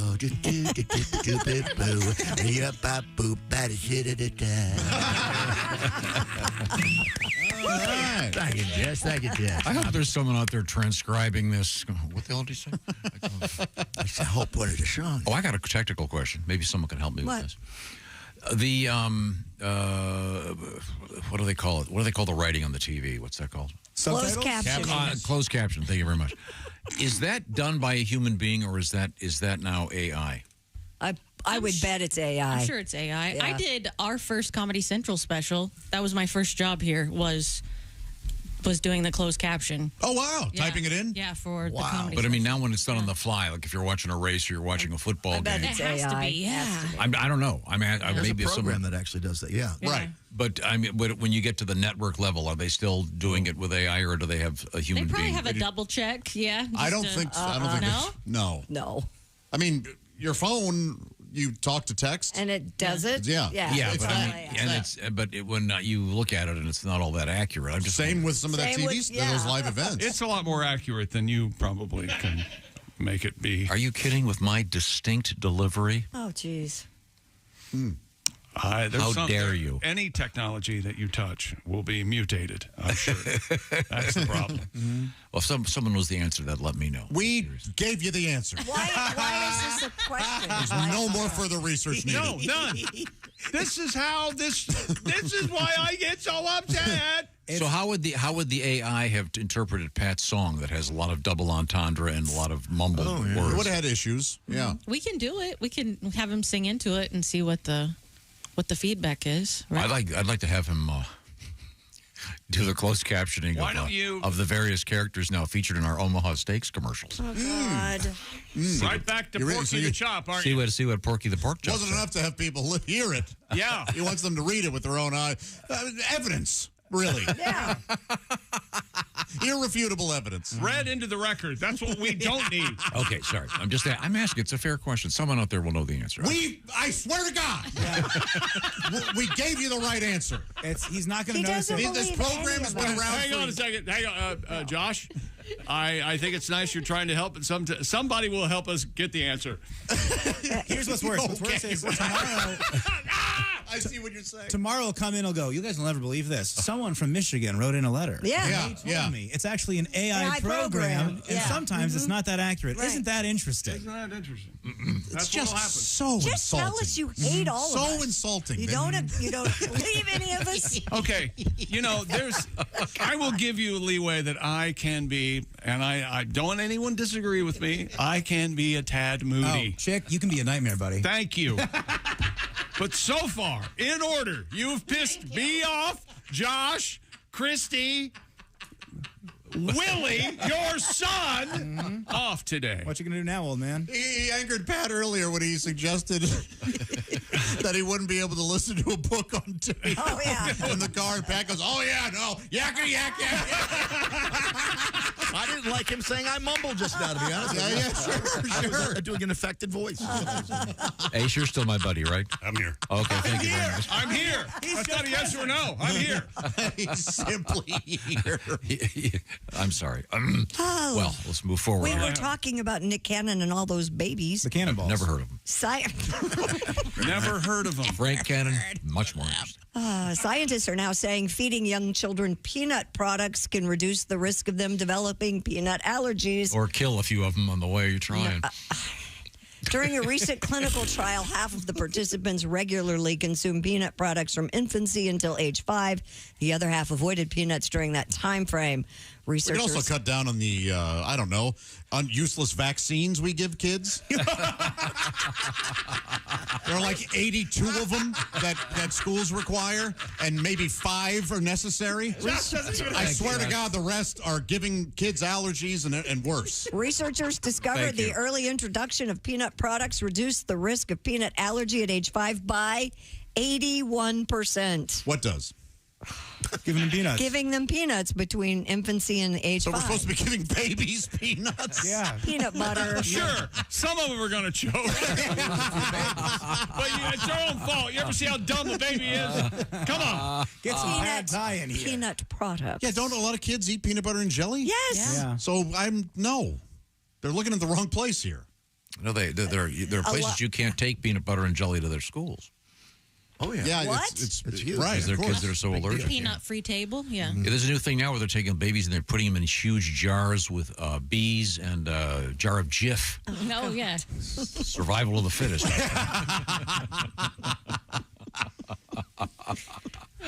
What else you got? Do your Chris? kids eat peanut butter? Of course. Yeah. Well, What if they don't? They just plain old don't like peanut butter. Do you? They do. They do like it. They've said, "Daddy, I like peanut butter." Yeah, in fact, the latest thing is, what do you call those pancake things? Pancakes? Tortillas. You're joking.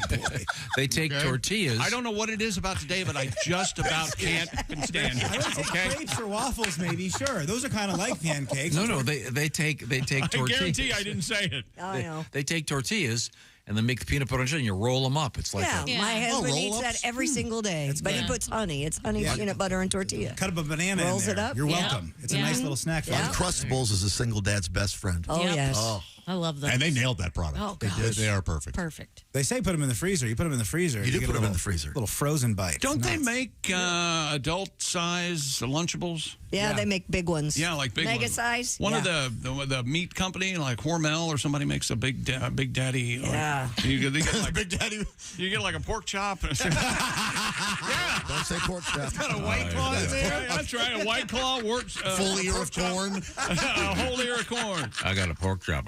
Oh, Start it. isn't that something? Big guy. Hey, coming up there.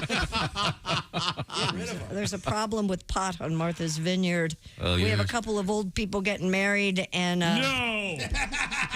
Are you kidding me? a couple different stories of old Abomination. people Aren't getting they married. sterilized yet?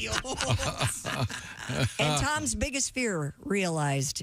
We'll have Empathy? that Oh, horrifying. in Indonesia. Wait till you hear this. And we got a bear escape at a zoo. Oh, tell us where now. Is it close? Just after your rant, no. Why did I say bears could have wheels earlier? Why did I do? Were they in the circus? They had to be on the highway. Instead of feet, they had wheels. Bears on wheels. They wouldn't be in the instead of woods. feet. What's wrong with you? I think it was it because of that bull that ran into the rodeo thing, jumped into the crowd? I don't know why I put wheels on bears.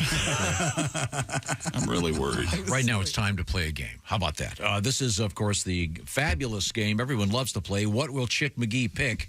Sponsored by our good friends at Silac. Now, Chick, the rules are very simple. 2 scenarios. You pick either A or B. Ready? Ready. Okay, it's that simple. Scenario A, you're retired. You spend all day in desperation worried about inflation. Or scenario B, you go to your mailbox once a month and pick up a check. I'm going to go B, Tom. Correct, Chick McGee, or should I say Mailbox McGee? Mailbox McGee. I like the sound of that. Who wouldn't? Because with Silac, you can become secure in your retirement, and you can have the possibility of earning immediate interest. Those are some great cans. There must be some can'ts. There's one can't. All right. You can't outlive your money. Huh? Oh. It's right in front of you there, buddy. Silac, huh? Now you can go back to buying shoes. I'll take care of Only Porky can save this. Silac, that's correct. SILAC. Get all the info at silacins.com/Bob and Tom. That's Silac Insurance Company. Get that check every month. SILAC, silacinsurance.com/Bob and Tom.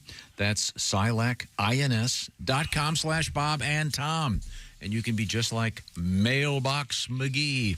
Coming up, we have the worst possible thing to happen when you're missing. Possibly the worst place they can find you.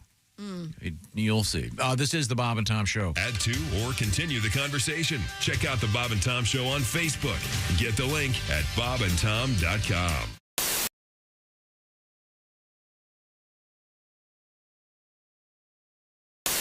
Miami, Cincinnati, Boston. I mean, it's I got you. But no Houston? no Houston. Not according to this. Hello there, Houston. Hello there, Houston. Whatever. But he wants me to stop this. Don't do that. That's irritating. Don't ever make that noise again. I can't make Houston hello there noise. If you make that noise. No, yeah. Stop slide whistling. People can't hear Houston and hello there. Hatbox.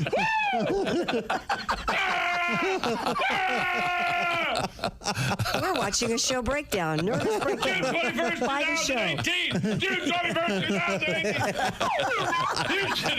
Hello there, Houston. Hello there. Houston. I wish we did all Son of a bitch. a team of men in white scrubs come in and drag you off while you're just Houston. Hello there. We're going viral. Tighten up. Breaking away. Yeah, and then they inject you. They inject you with something. And 1936 Beatles. That's all. John Kennedy. as they inject you, it's Houston. Houston. Hello there. Houston. Happy summer solstice, everyone. Longest day of the year. Oh, my stomach hurts. My favorite news story of the year today. Yogi in disguise. Christy, can I just read you the headline? Because this really is mostly about you. I know exactly where you're going with this. I know exactly what story. It involves bass players. That's all he's going to have to say. Yes, it involves a scientific study of bass players. Yes. And this is the greatest story. The over-under on musicians Christie's dated, I'm going to go 12. Dated? Dated. Oh, by dated, he's vague. It's kind of a vague. No, one date. Not necessarily. Ace is back there giggling. Over, under 12? Over, under 12. Ooh. Should I take the over? No, now I have to think about it. Yeah, think about it. Put pen to paper. But bass players in the news in a very positive way. What do you define as dating? Watch my. You see this finger? Don't do that. No, that's not a date. That's not a date. Wait, so we're not talking bedded? That's not a date. Thank you, Josh. No, we're not talking bedded. I'll say so. An intimate encounter in the back of a car is not a date. I'm going to say no. And I'm I've going to never say had that, to be honest with you. You rode somewhere. Hang on a second. In the car with him, and he was driving. Okay. That's a date. You have never had any kind of an intimate encounter in an automobile or a truck? Not in the back seat. Your Honor, I rest my case. And under the categories are potpourri. The defense rests. Potpourri. I'd like to call Mrs. Christie roadhead lead to the stand, please. No. You can do more in the front seat than that. Potables, famous American. Once again, truck bed sex. I rest my case.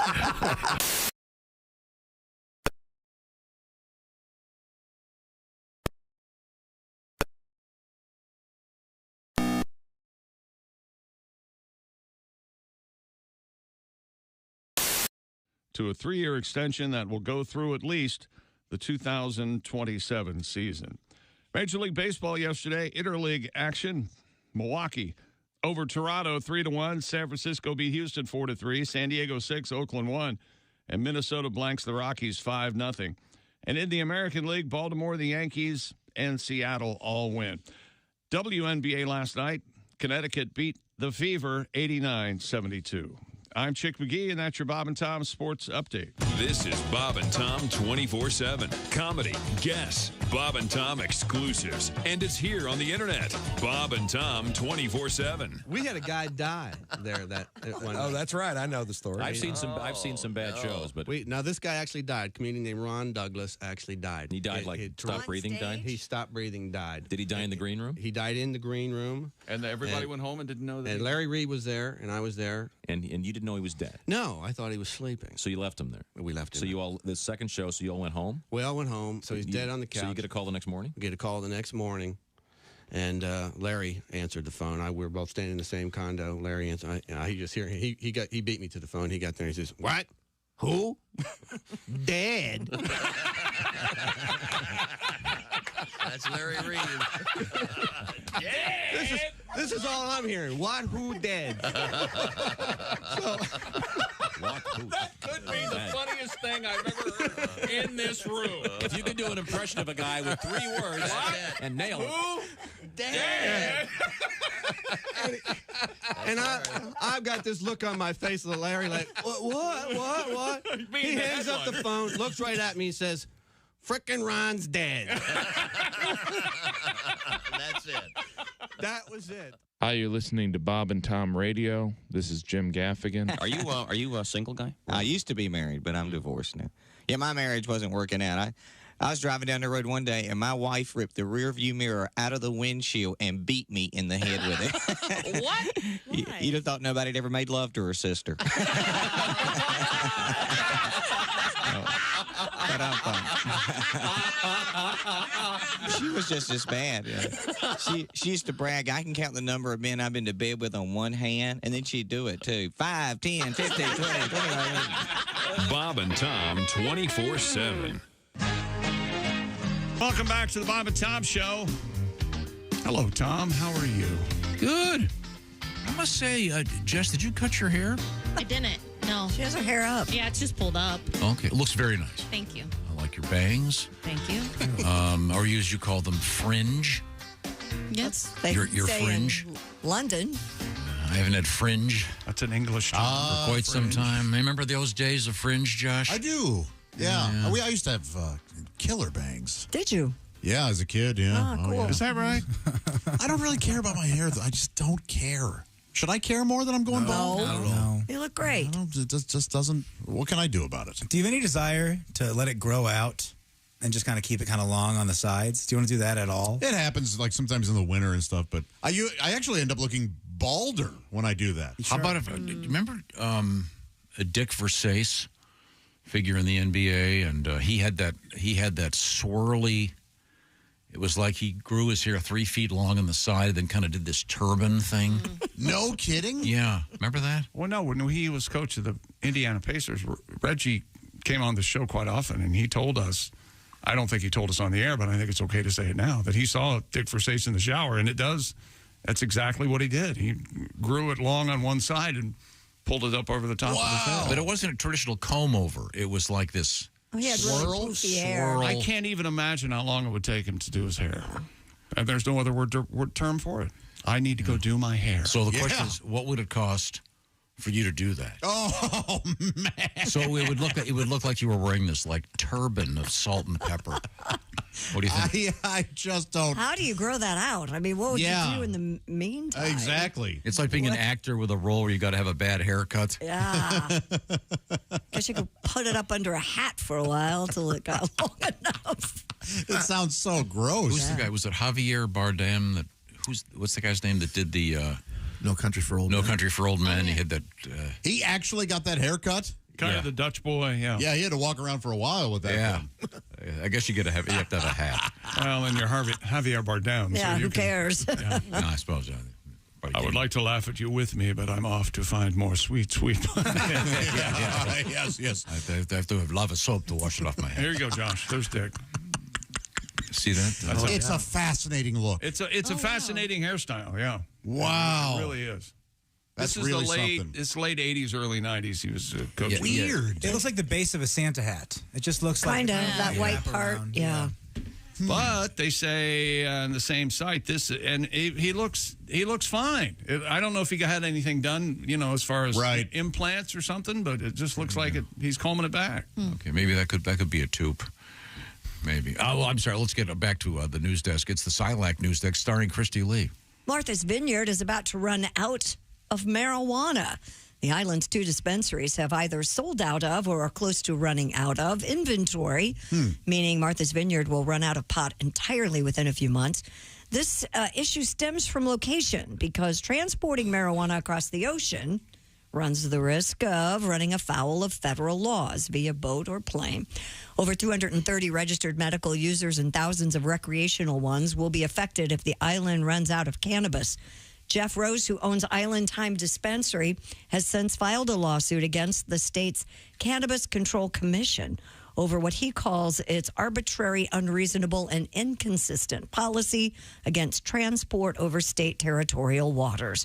For several years. But it's legal to transport it from city to city in Massachusetts. Why? They're not going to cross water. And they're saying the federal laws, it's because of the federal laws that cover the water. So even driving over a bridge is illegal? Wow. Because you can do that. Yeah. And Martha's Well, how do Vineyard, they you can drive to it. How do they get it there? If there is, That's the problem. But if there is a supply, how did that supply get there, and why don't they do that? This is probably like everything else in our culture. There's one douchebag that's on this commission that's wait a minute. Yeah, you can't do it. For several years, sellers on Martha's Vineyard and the nearby island of Nantucket had been growing and testing their own pot to get around the issue, but the lone grower on Martha's Vineyard says they are leaving. So, okay. That's Spacey Dave, by the way. Spacey Dave? Oh, yeah. He's the lone grower on Martha's Vineyard. If you've ever wanted to see a guy that grows pot while wearing boat shoes, Dave's your guy. Yeah, got my top siders and my marijuana tattoo.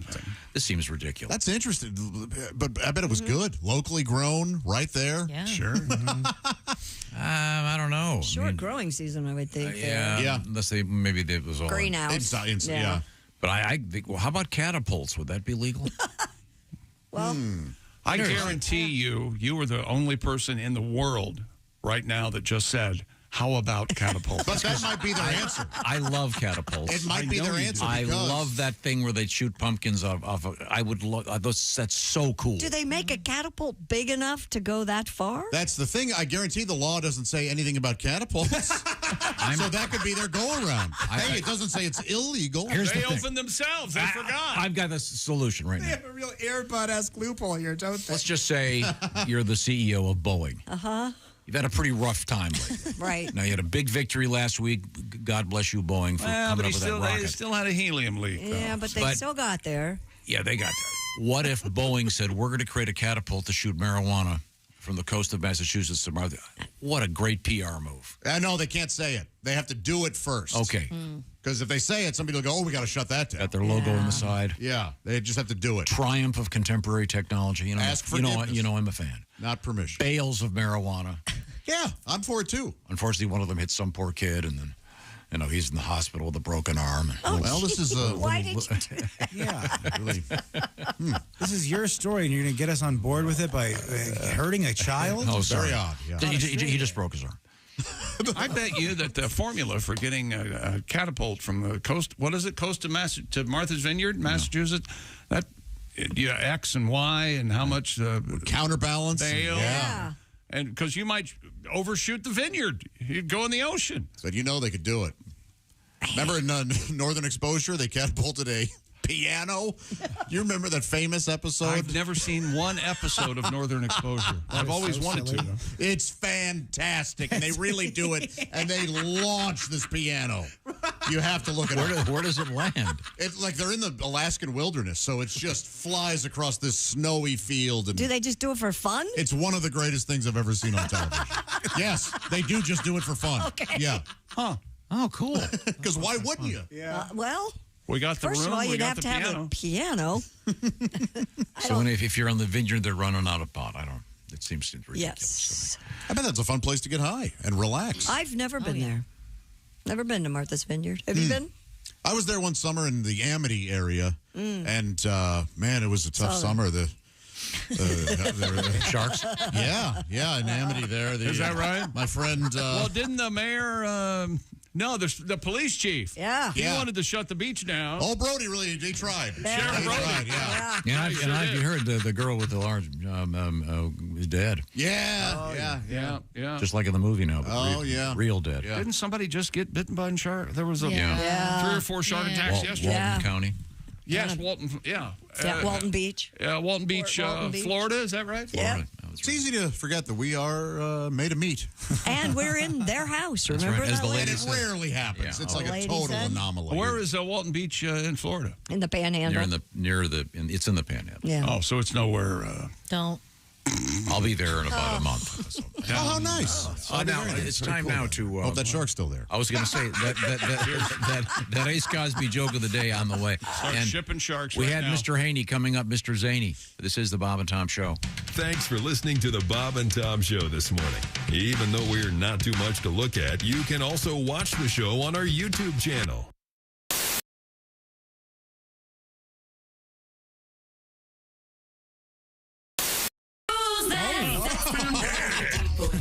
It's Cosby. Here he is with his joke of the day. What did the judge say when the skunk came into the courtroom? Oh! What did the judge say when the skunk came into the courtroom? Odor in the court. Cosby's joke of the day. That'll be getting told in courts throughout the country. Odor in the court. Oh, man. Hi, everybody. Christy Lee from the Bob and Tom Show. Miss some of the show? Become a Bob and Tom VIP and subscribe to the audio and video podcasts. The Bob and Tom Show, on air, on app, and on demand. Do break the dating rules, according to Glamour magazine. So which have are, sex on the first date? It says, if you had a great time and want to call him first, go ahead. No. What?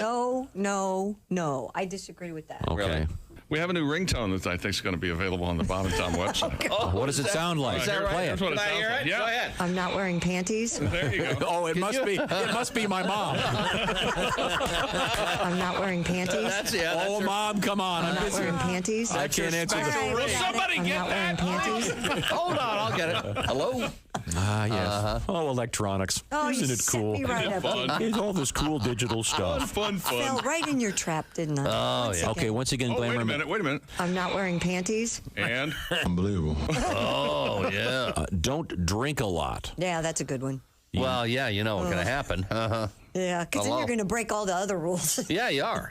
Come on. You're not going to be wearing panties, and you're going to be having sex on the first date. That's all. Wow, is that what? Yeah. Wow, do not give Christy a drink. So, God in other forbid you words- do what you want. Yeah. So what you're saying is go to the bartender, give him $50. Yeah. And And then you'll be calling him after. You know what Han always says? Keep a drink in her hand. There you go. now, do you take phone calls when you're on a date? Oh, yeah, I bet you do, because that exhibits that you don't care. No, I leave the phone in case the kids call. I leave the phone there. You know, but that I might don't be an take emergency. Oh, and if they call, I guess they wouldn't have that ring. Sorry. Oh, hang on. calls. I'm not wearing panties. It's my kids. Hang on. That would not be on her own phone. Hang on just a second. I'm not wearing panties. Oh, it's my priest. Hang on just a second. It is not. You wouldn't have it on your own phone. I'm going back on vacation. You know you should. I'll be here Oh, wait a tomorrow. minute. I'm not wearing panties. My mother. Hang on just a second. Hold on a second. Oh, that's not me. That's my phone. Chick stole my phone and put that on as Yeah. the ring. I'm getting punked right now. Okay. I've got tears in my eyes.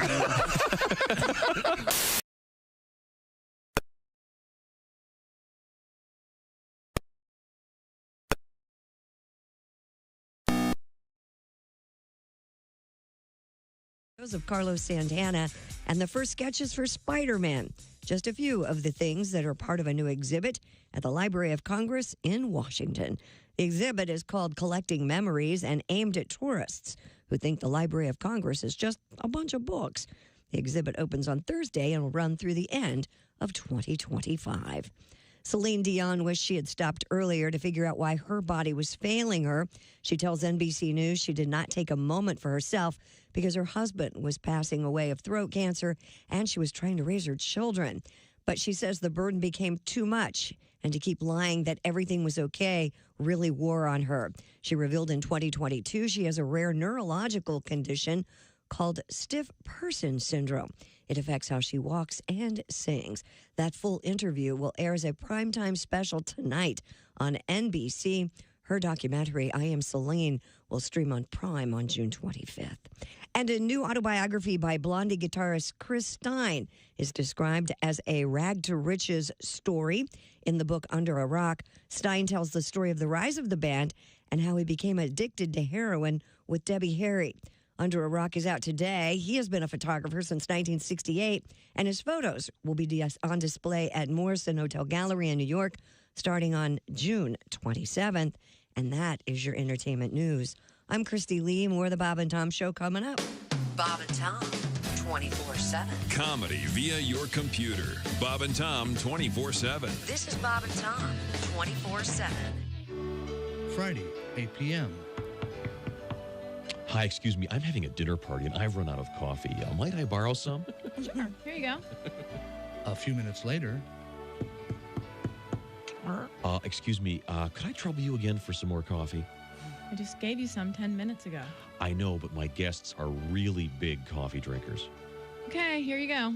Thanks. Do you mind if I ask you a question? What? Do you live here alone? Yeah, why? Shortly thereafter. You again? I need more coffee. It's impossible. Okay, but it is possible that you want me. No. Good night. 2 minutes after that. Go away. Stalker's Choice Coffee. The coffee is so good, he'll come back again and again and again. Coffee. More coffee. Go away. Need some coffee. I'm going to call the police. You want it so bad. I'm calling 911. You want it so bad. Stalker's Choice Coffee. Share some with a neighbor. Stalker's Choice. It's what obsessive-compulsive relationships are made of. Hi, this is Rodney Carrington, and you are listening to Bob and Tom Radio. You don't say we didn't warn you. There's laughter ahead. You guys want to grab lunch? We can't go anymore. Holy That's a cow. good day's work, everybody. This is Bob and Tom Radio.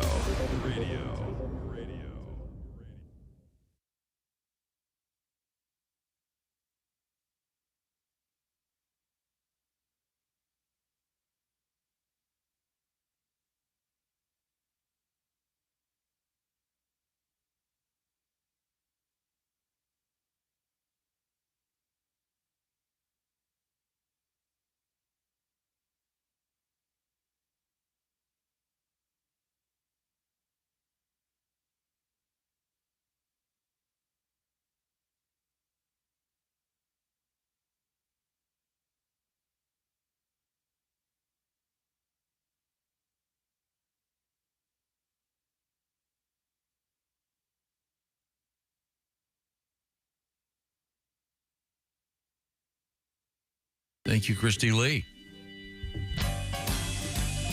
Welcome back to the Bob and Tom Show. Christy Lee at the Silac News Desk. Hello. Hello, indeed. Yeah. There's Pat Godwin. Hello. One song today. Ready for number 2. Ready for number 2. If you have to go quick. Let's get another song out of here. Cut that out. That's Willie Griswold. No. There's Jess Hooker. Hello. There's Josh Arnold. Chick. Ace Cosby's here. I'm Chick, and here's Tom. Well, thank you very much. We're going to hook up with comedian Bob Zany. We already heard from Rob Haney. So it's Haney and Zany and Rob and Bob. Yeah. That'd be a very fine program, I think. Has Mr. Zany joined us on the telephone yet? Mm-hmm. Well, I'm here right now, Tom. Can you hear me? There you are. Oh, it's nice to hear your voice. Are you in Vegas? I'm in Vegas, heading out this weekend, some shows in the Midwest. I thought you lived in, like, Surprise, Nevada or something. What is it? I live in Pahrump because I just like saying Pahrump. No, you don't. No, I live in Henderson, Nevada. That's right. which is the big suburb of Las Vegas. Right, I can see the strip from my front door. Right. Oh, that sounds beautiful. Well, it's not. Well, Chick, thank you. It's actually not a strip; it's a strip club. But the point is, I'm in Las Vegas. Okay, good. What's the name? The pole's in the way, but I can still see it. How far are you from Pahrump? They have it at Pahrump, Nevada. Yeah. About an hour, probably. I don't know. I don't really go there, Chick. I mean, if you need me to pick something up, I'll do it. You're going to get a package. You're going to get a package in a week. Keep your mouth shut. Yeah. Now, Mr. Zany, it's my understanding that you'll be on the road coming up on Friday night at the Boss Comedy Club in Fargo, North Dakota, and then on Saturday, the Icon Lounge in Sioux Falls, South Dakota. And then around the corner, July 11th through the 13th, at the Ahern Hotel in Las Vegas with your wife, Erin O'Connor. Am I getting this all right? Yes, you're getting this all right, Tom. And, you know, her and I actually are doing a new feature. It's called Driving Miss Zany. And you can find it. You can find it on my Twitter and my Facebook. But we're setting it up where you know, we talk about what's going on and we promote our show. So it's kind of cool. You got to check it out. Oh, really? Now, what's Erin doing in the show? Parking the cars? What's she doing? No, I'm driving because it's called Driving Miss Zany. Okay. So I thought I would stick with the theme. But she's the passenger. And, you got to see it. People are really liking it. So now, how far do you go with the parody? There's not shoe polish involved, is there? Answer the question, Bob. Yeah, so she's in the front seat. Okay. Yeah. Let me just say, the shoe polish is clear. Very good. It's implied. This is Josh's second major misstep this morning. What was my first? Really? The same territory. I can't wait for his third. Okay. Well, so what else is on your mind, comedian Bob Zany, on his way to Boss's Comedy Club in Fargo? Lots going on, you know. Well, you know what? Here's the interesting thing, Tom. I had a chance to sit down and add up all the social media of my special and my Zany reports that I have out there, and you've got the number in front of you. And I'm still – there's a few other, you know, platforms that I haven't found yet, but it's pretty amazing. 31 million people plus have been watching this stuff. All right. Cool. Well, that can't be right. That can't be right. That's almost the population of the United States of America. 31 million people. Well, that's about as many people came across the border yesterday. Oh, no. You're keeping it topical. That's what we're going to. Well, I'll tell you what. That, all right, sir. Here's the Aerosmith song. Is Pat Godwin in his separate studio, the COVID studio? Yeah. Oh, yeah. He is. Oh, It's so sad. You've given so much to this show, and they still won't let you out. It's a lonely little room over here, Bob. You know what? I'd be remiss if I didn't ask where Willie Griswold's headed next, because I'm a big fan of his schedule. Bob, I got to tell you, you can't beat it. It's a pretty good one. Is it pretty exciting? Yeah, well, we can't come to your show because we've got our own show coming up Friday night, Bob. We're going to be in where are you going to be? Lakeside Hotel Casino, Osceola, Iowa. Have you ever been to the Lakeside Hotel Casino? I probably have. I know I've been to Osceola, so I've been all over. I could run for president. I've been to every county in Iowa. So that's very exciting. You should see my USA map. I've pinpointed all the cities, and obviously I've done all 50 states. It looks like a cancer cluster in some of these states. That's a good analogy.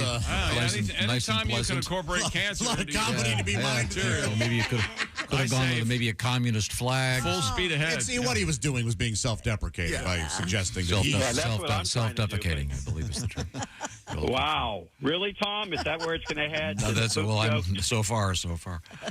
You're very poopy. What else is happening in your life? You live in a place full of snakes and spiders and tarantulas. No, you know what? I have never seen a snake, Tom. I have never seen a scorpion. I have seen rabbits, bunny rabbits, jackrabbits. I've seen a tortoise the other day. I walked around this lake, and there was a tortoise, and then there's turtles in the actual lake. And I said, well, how did that turtle get out of there? And I realized it was a tortoise, so I almost put it back in, which would not have been good. No.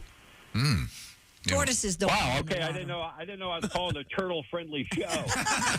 I rescued a turtle last Friday, so we were talking about that earlier on the show. Yeah. Seriously. Oh, you did? Yeah. You know, Erin did that. She rescued she saw a tortoise in a trash bin, and she rescued it. And when we lived in L.A., and she took it to a tortoise rescue. They have every rescue there, but she took it, and we saved its life. So It's a good feeling, isn't it, Tom? Yeah. Mm-hmm. Wonder who the hell threw away a tortoise. A perfectly good tortoise.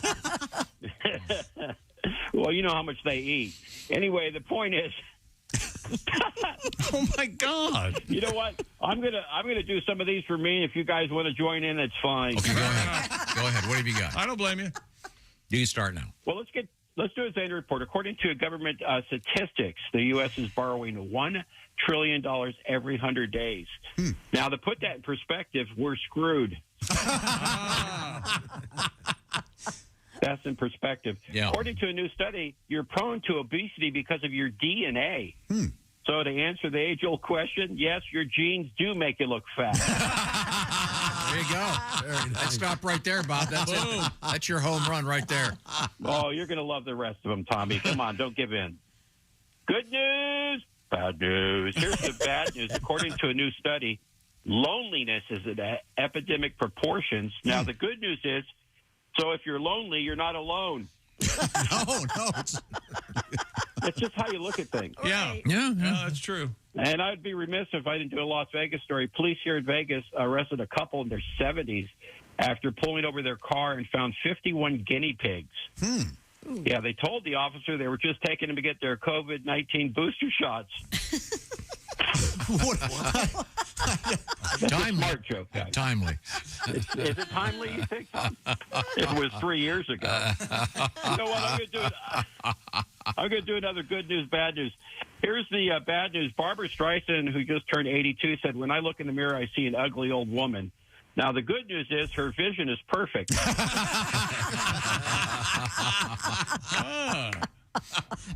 Did you like that one, Chicky? I did. I really did, Bob. Thank you.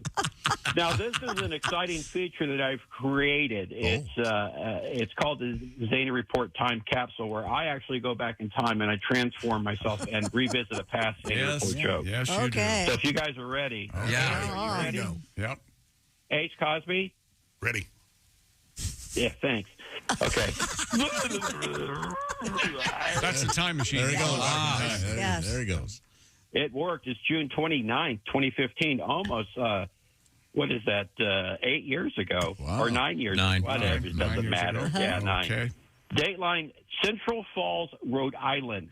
A man was arrested after police found 4 sticks of marijuana-infused butter in his home.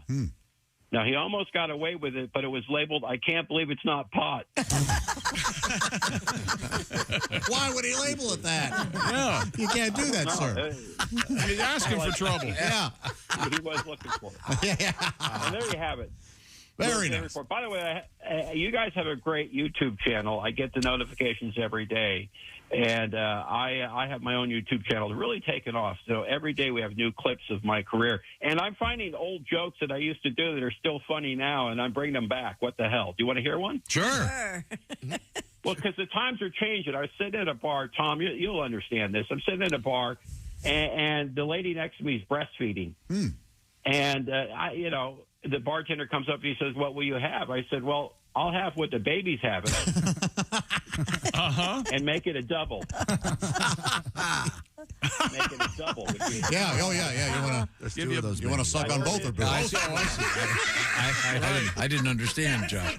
Thank you for that. Was Big very old helpful. boobies. Yeah, 2 nipples, no waiting. They're very, Josh, very. would that be number 3? Yeah, I think so. Yeah. Bob Zany's at the Boss Comedy Club, Fargo, North Dakota, coming up on Friday night. Saturday night, it's the Icon Lounge in Sioux Falls, South Dakota. Have some great times there. And don't forget, I forgot to mention this, Ahern Hotel, Las Vegas, with Aaron O'Connor, July 11th through the 13th. If you're in Vegas, go see Mr. Zany. Thanks, Bob. Great stuff. Bob. Yes, thank guys, you're the best. Baby. you. See you, Bobby. Oh, that DNA joke, that is strong. Very strong. Very funny. Right now, the season has arrived. That's right. I don't have to tell you. It's the grilling season. Fire up the grill. Get the party started. And Weber they've outdone themselves. These new Weber grills they're unbelievable. The Weber Searwood Pellet Grill. Have you seen this thing? You can smoke, roast, sear, all on the same grill. You can go from low and slow on smoke boost at 180 degrees or crank it up to a hot 600 degrees. It's from Weber. Also, of course, the full great sear zone, so you can put more food in the flame, and the food's always going to look as good as it tastes. By the way, this grill is hot in 15 minutes and ready to go, and cleanup is extra easy. Once again, you'll cook on 2 levels at the same time, so you can make enough for everybody at the party. And they're all going to want to party at your place because you've got this cool Weber grill. Check out all the Weber grills by going to Weber.com, W-E-B-E-R, Weber.com, especially the Weber Searwood Pellet Grill that I've been telling you about. Once again, tell them the Bob and Tom Show sent you. Don't forget the grilling season is here. Coming up, it's the Ace Cosby joke of the day. We've got Grandma Getting Married, a song from Pat Godwin, and a bear on the loose, maybe. This is the Bob and Tom Show. Comedian Etta May has joined us in the studio. It's back to school time. Are you?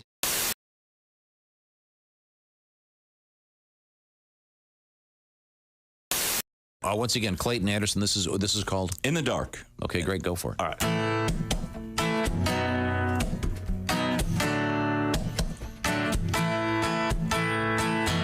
My baby's got a little secret. She knows I know how to keep it. Ain't trying to tell nobody. She likes it a little bit naughty. She don't mind giving up those kisses. That ain't nobody's business. She's down anytime as long as I keep it in the dark. With her lights down low, nothing but her high heels, talking about a smoke show. She got my number, we keep it undercover. She only lets me love her in the dark. She only lets me love her in the dark. Yeah, she only lets me love her in the dark. Might sound scandalous, but that's how I handle it. Cause I know she's mine on mine, just as long as I keep it in the dark. With the lights down low, nothing but her high heels, talking about a smoke show. She got my number, we keep it undercover. She only lets me love her in the dark. Hey! This is Pat's solo time right here. This is me on the guitar, thank you. So I don't even know. Every guy wanna take her home. That ain't what's going on. No. She's right here by my side, going home with me tonight. Yeah. She likes to keep it in the dark, with her lights down low, nothing but her high heels, talking about a smoke show. She got my number, we keep it undercover. She only lets me love her in the dark, with her lights down low, nothing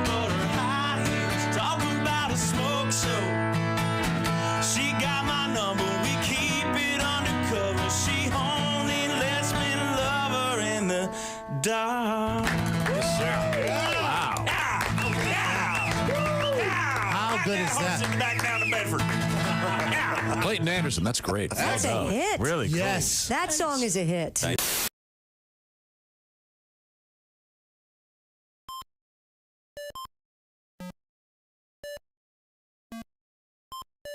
Hey, did you enjoy those videos played in that break? Check out the Bob and Tom YouTube playlist for more great stuff.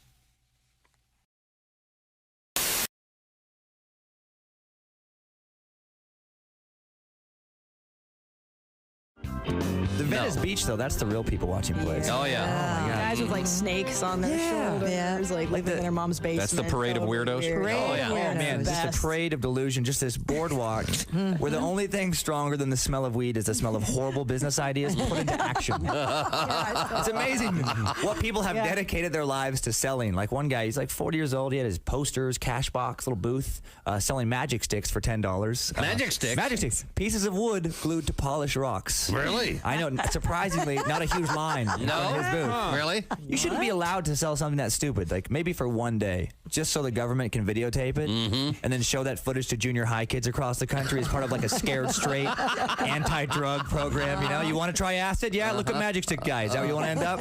25 years? Yeah.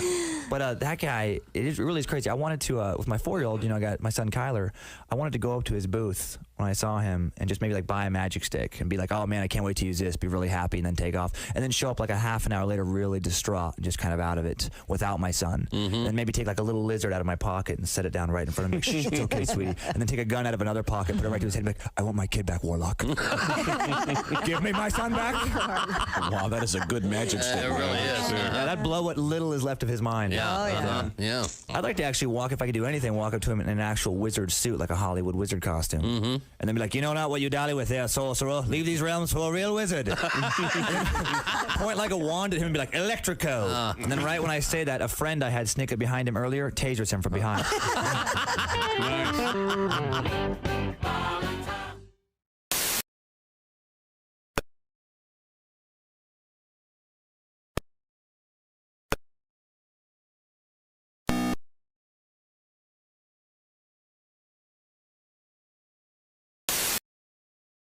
Look around and I go, no, you got rednecks here. You know, and you don't have to have the southern accent to be a redneck. I know. And so I made up a little test to help people figure out if they were a redneck or not, and it's gone bonkers. But things like if your richest relative buys a new house and you have to help take the wheels off of it, you're probably a redneck. You might be a redneck.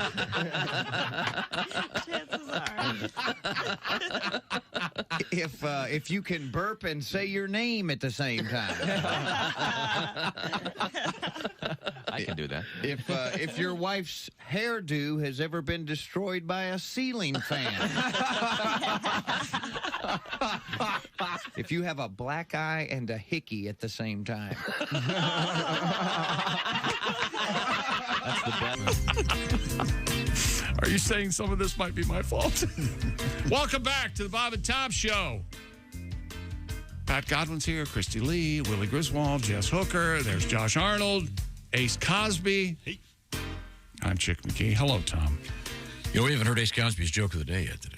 We have not. And I think we surely do need some kind of a palate cleanser. So therefore, without any further ado... Who's that sexy man with a deep voice?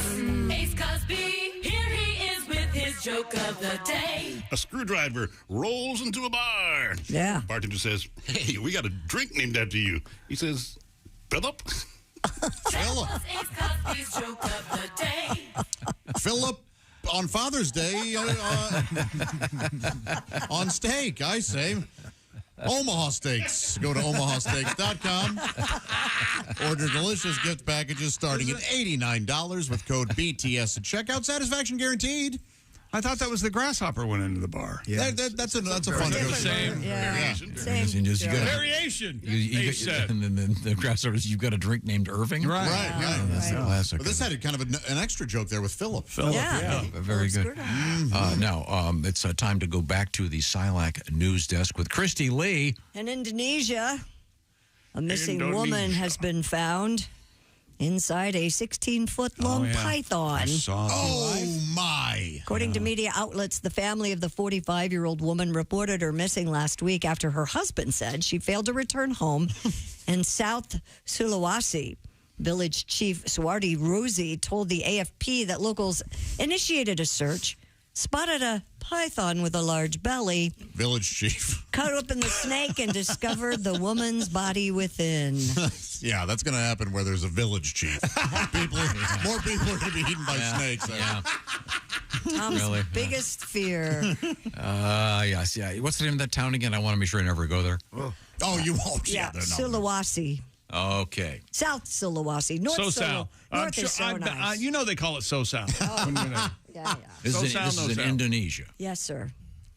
Eaten by a giant snake. Don't you kind of have to want to be eaten by a python? I said that the other day on the air, and everybody and their brother sent me this story. Wow. A couple days ago. So maybe she was sleeping and it started constricting her, and that was it. Nothing. Or something else happened. She may have had a heart attack or something. Oh, right, beforehand. Yeah. Worst game of hide and seek ever. Yeah. I'm going to win. Is that snake talking? I wonder if it was feet first or head first. What would you prefer? I would think head first, it so would be you're lights done out pretty quicker. quick. Yeah. No, I think feet first because I'd want I'll that. take the pain. I want to be able to complain about it. Oh, really? come on. Knees now? Oh, Yeah. jeez, You call that a grip? Do you think the Python News Service carried this Different way? Does a quiet python trying to have dinner is attacked by villagers? Cut open. Meal ruined. Meal ruined by area villagers. Maybe he did start at the feet and she had a heart attack because of that. Yeah. Wow. Maybe her husband killed her. Yeah. Well, that's a good way to dispose of a body. Oh, my God. I was just sitting there thinking there's so many ways to get rid of a body in So-Sal. You know there is. I heard the husband came up to her and said, "Hey, can you check in her pocket, see if she still has the keys to my Jeep?" I'd like to get out of here at some point. And snakes? Grand Cherokee. That's a nice Jeep for so-so. What movie is it where they do a thing about signs? Remember when the twist of that Shyamalan movie is the woman gets hit by the car and she's trapped? Yeah. So the guy does What happened? he walks by and he goes, "Hey, can I get a ride home?" Yeah, it's so one of the scary movies. One of the scary movies things. Yeah, can I get a lift? After he kills his wife, the guy goes, "My car's ruined. Can you give me a ride?" He goes, "Look, I can't drive. Can I get a lift?" Okay, so I'm lost. This is a scary. We've had scary animals.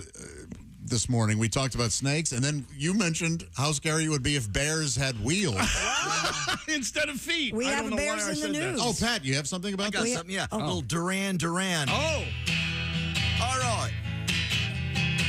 See them walking paw and paw across the street at midnight.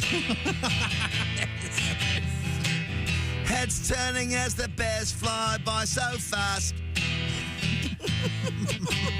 And they roll on by with a picnic sack on their back after a tourist attack. An attack. After a long hibernation, there's honey all over their face. Bears on wheels. Bears on wheels. Everybody. 2 minutes later. Bears on wheels. Bears on wheels. That is sick. See, you've never heard Duran Duran's Girls on Film, yet you enjoyed that song. I commend you. I heard Girls on Film. Mm-hmm. Tom. Uh-huh. You didn't like it. What made you more angry than anything?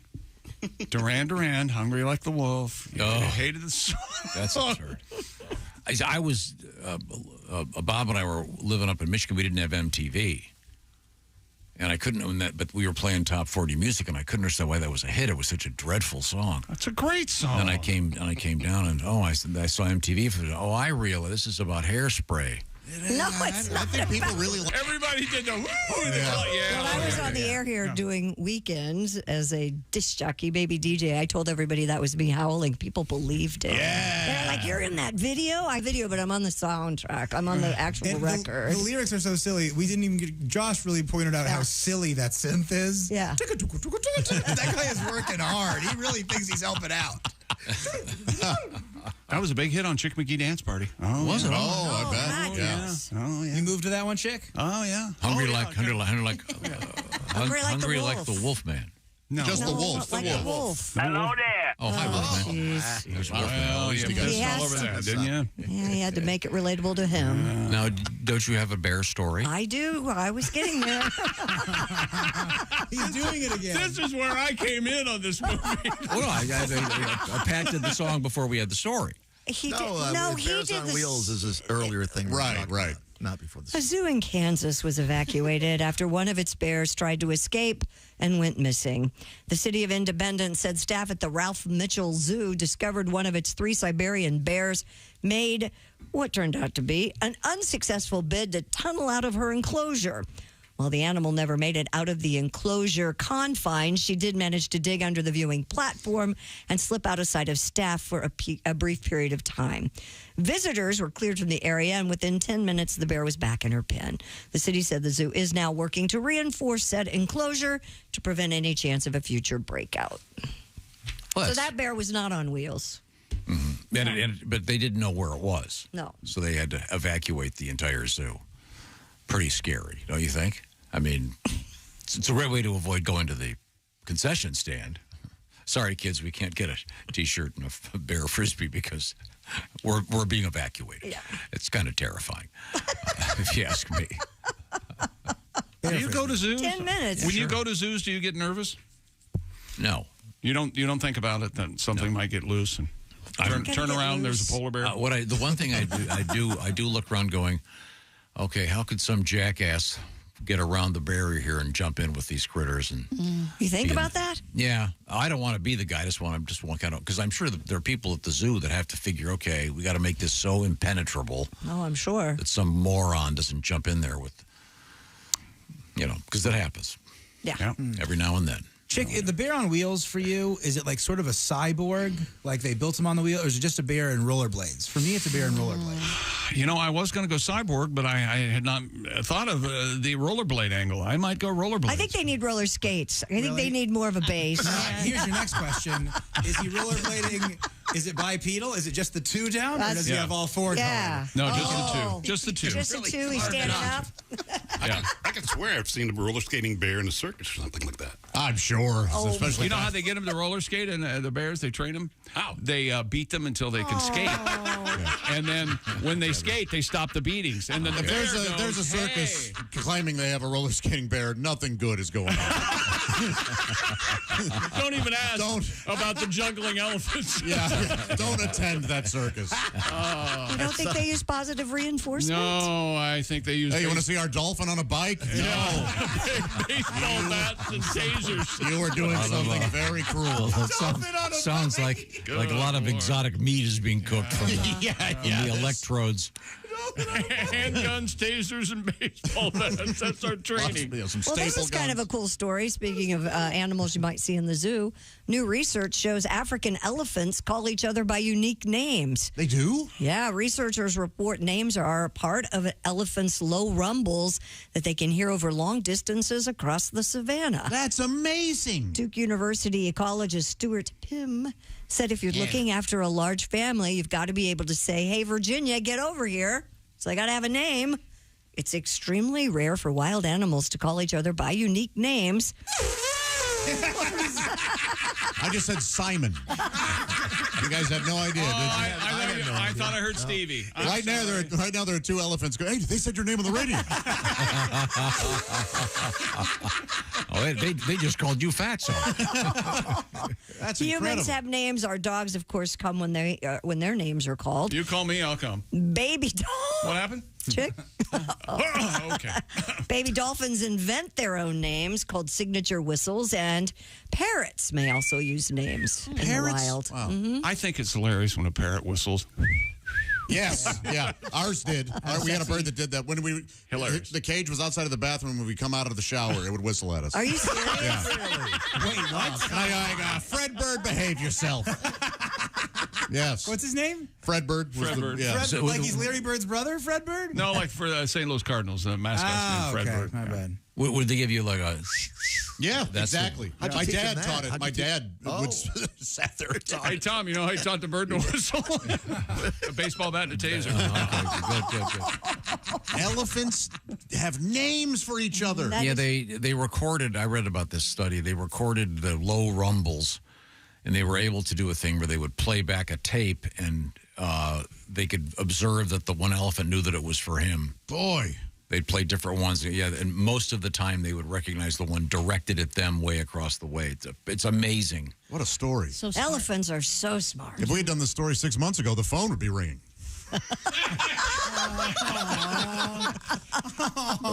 Hey, you said you wanted Josh. I wanted the other guy.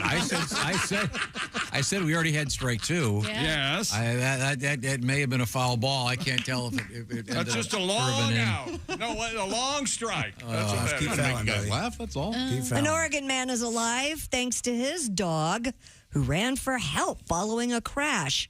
The Baker County Sheriff's Office and Brandon Garrett's truck went over an embankment and tumbled into a creek. I was hoping the dog was named Brandon. Now, wouldn't that be a great name? Yeah. That is a good dog name. Yeah. According to the New York Times, one of his three dogs, a Whippet, they're cute, named Blue, Whippet good. ran for nearly 4 miles to a campsite where Mr. Garrett was supposed to be meeting a friend.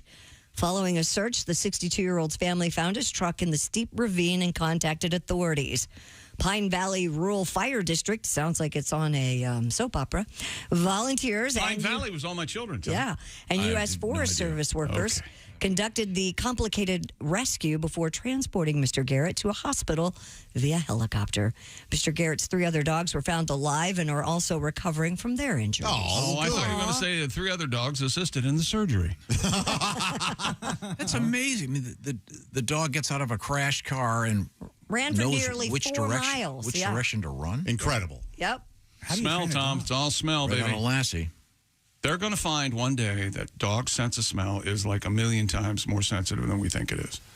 That's how they know you're coming home. They smell you coming home. We already know it's like 1,000 times more than humans or something. Yeah, it's Did the dog know what he was doing, or was he just thinking this is like the worst game of fetch ever? Okay, I'm here. Where's the ball? What's the dog say? Okay, I'm here. This is the worst day of fetch ever. I'm here. Where's the ball? With hay, you get horses. Are the Whippets the ones that look kind of like greyhounds? Yes, they're small greyhounds. They're little. They're Right up Christy's alley. She loves White, those yeah, I narrow love hatchet those. head dogs. Skin and bones. I love them. Yeah. Not to be confused with the Whippets that you'll find in the lot of a dead or a If fish you show. if you would breed an Afghan with a Whippet, you could put the puppy under your door. Yes, yeah. No fence can hold in that dog. Right under the fence. Half-inch wide. What a good doggy. Yeah. Yes. A 79-year-old grandmother from Virginia recently tied the knot just weeks after meeting the man who would become her new husband.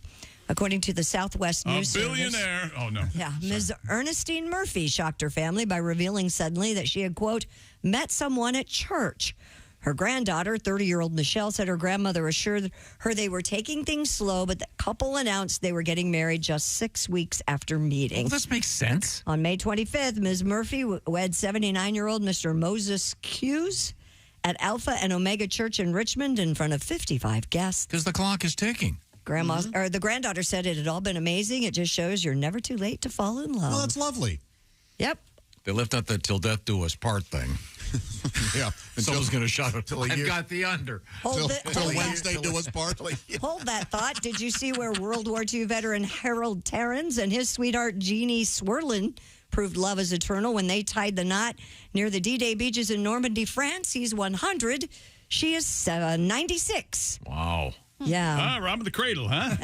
Oh, boy. Yeah, they got married on June 6th. Look at this couple. There they are. Yeah, very nice. 196. What a harpy, huh? I'm glad that he could get married. I figured he'd be busy dancing in front of a Six Flags. So I'm glad that he could. He does look, yeah. I guess he took the hockey mask off to take this photo. I think she looks pretty darn good for 96. Gotta get back to the crypt. He's a war hero, isn't he? My bad. Yes. I forgot about that. Okay. Thank you, sir. Wow. Yikes. Honey, I want to get married. on the beaches of D-Day. What? I have to admit, the guy's a great American. That's great, but how odd to celebrate there. We lost a flower girl to a crater. This is weird. The guy's a great American. Well, of course, I'm not questioning that. I'm just questioning his choice of wedding beach. I'm questioning all these years. He didn't get those ears pulled back a little bit. We have surgeons, don't we? My God. That guy could jump off the cliffs of Dover and float to the ground. His ears did stick out a bit, didn't they? Yeah. God, those teeth. You know, I've always heard. What's that one in the left side of his mouth? No, your nose and your ears never stop growing. Yeah, they grow. Yeah. Sorry, Jason. Boy, oh boy. Oh, that guy. I threw a pinch. Dumbo looks at him and goes, "Hey, nice ears." Oh, yeah. Sorry, the man's a great American. We are all deserving of brother. We're right back to it. Okay, thank you. Turn that off. We have, it's time to talk about Father's Day because it's just around the corner. It's coming fast. It is coming fast, Tom. Probably your last day to get this done, I'm thinking. Yeah, you really should get this done. Dad's going to love one of the wonderful gourmet gift packages they have at Omaha Steaks. Go to omahasteaks.com. You'll find that the Father's Day experts there have made it easy. They've hand-selected gift packages, and those start at just $89. So listen to this. You put in promo code BTS at checkout. That's going to get you that additional discount when you shop all their great stuff. Pick from premium proteins like the juicy pork chops, air-chilled chicken, beefy burgers. Your dad is guaranteed to love every bite. I know Porky the Chop says get on this today. Old Porky's gotten a little grunt. Yes, sir. We have a phone call. Oh, is that right? Hey there, is this the Bob and Tom show? It is, yeah. Hi, we're talking. Yeah, you guys talking about the Omaha Steaks? Man, I love those guys. Yeah, sure. And who are we speaking to? Me? My name? Yeah. I'm Marty the Meatball. Marty the Meatball. Yeah, I was sorry to hear about the untimely death of Porky the Chop. Oh, yeah, he died. Serrated knife, Cutco knife right down the middle. Okay, yeah. That's what I heard. Wow. Yeah, sorry, I got to go. There's a truckload of marinara coming in for me. Oh, sure. Yeah. Thanks, guys. Yeah. Marty the Meatball. And that reminds me of Larry Lasagna. Hey, it's me. I'm here now. I'm off the phone. Oh, hey, Larry. How's the missus, Larry? Oh, she's a great. She's on my butt all the time. Okay. But I am a meat, sauce, meat, pasta, meat, day. So, you know who we got here? We got the Kansas City Stripper here. The Kansas City Stripper. She's the best strip steak. You don't have to do this. Best strip steak in town. Hey, boys. That's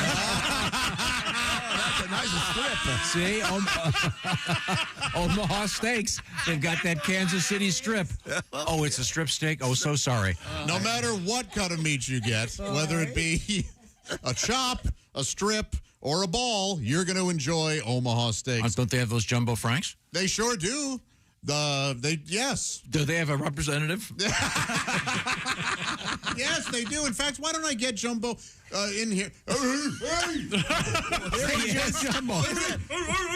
Jumbo Frank. I am a dog. I wanted to make a dog noise. Jumbo, I understand that you tried to save Porky the Pork Chop. And, I did. But you were unable to revive him. No.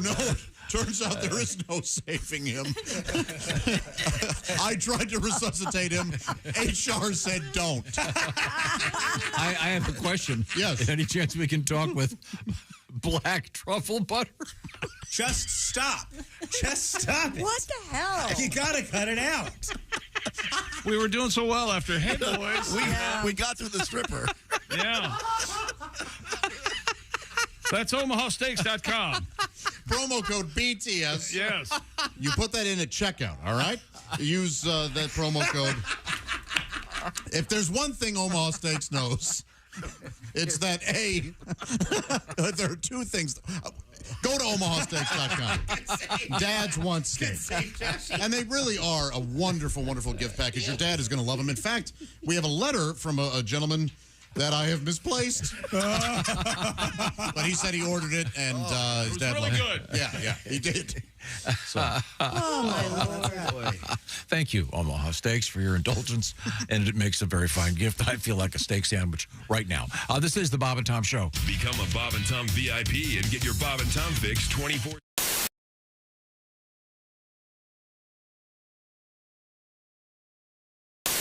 I don't mean to be mean here. You know what? You can ask me anything. I'm an open book. Just throw questions at me. Do you eat kangaroo?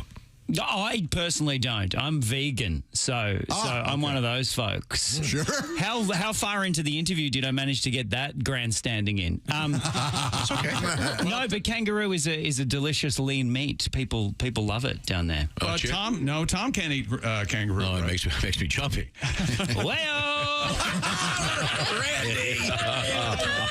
I pulled that joke out of my pouch. Okay. Good Lord. I'm so sorry. Good so Lord sorry. indeed, I was trying to.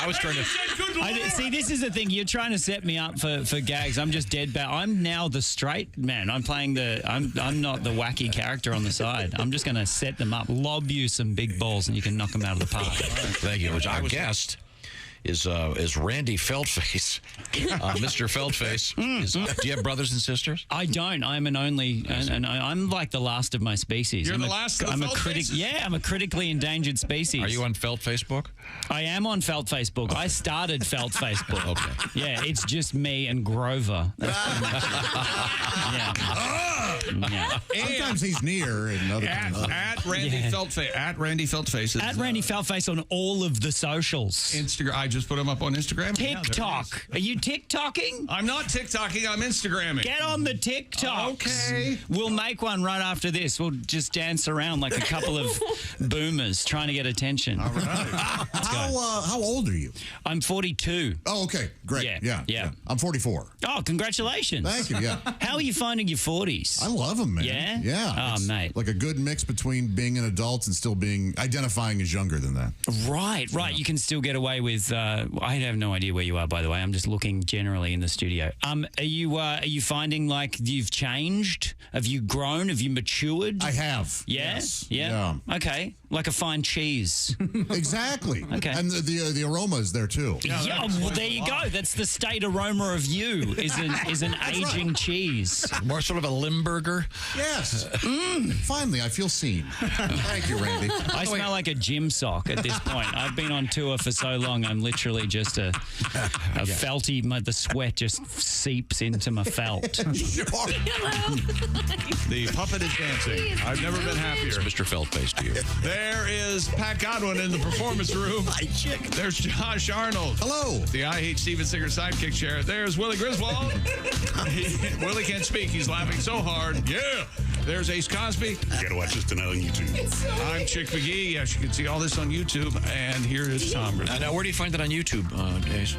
YouTube.com. Now, I thought we would introduce our guest once again. He is Randy Feltface.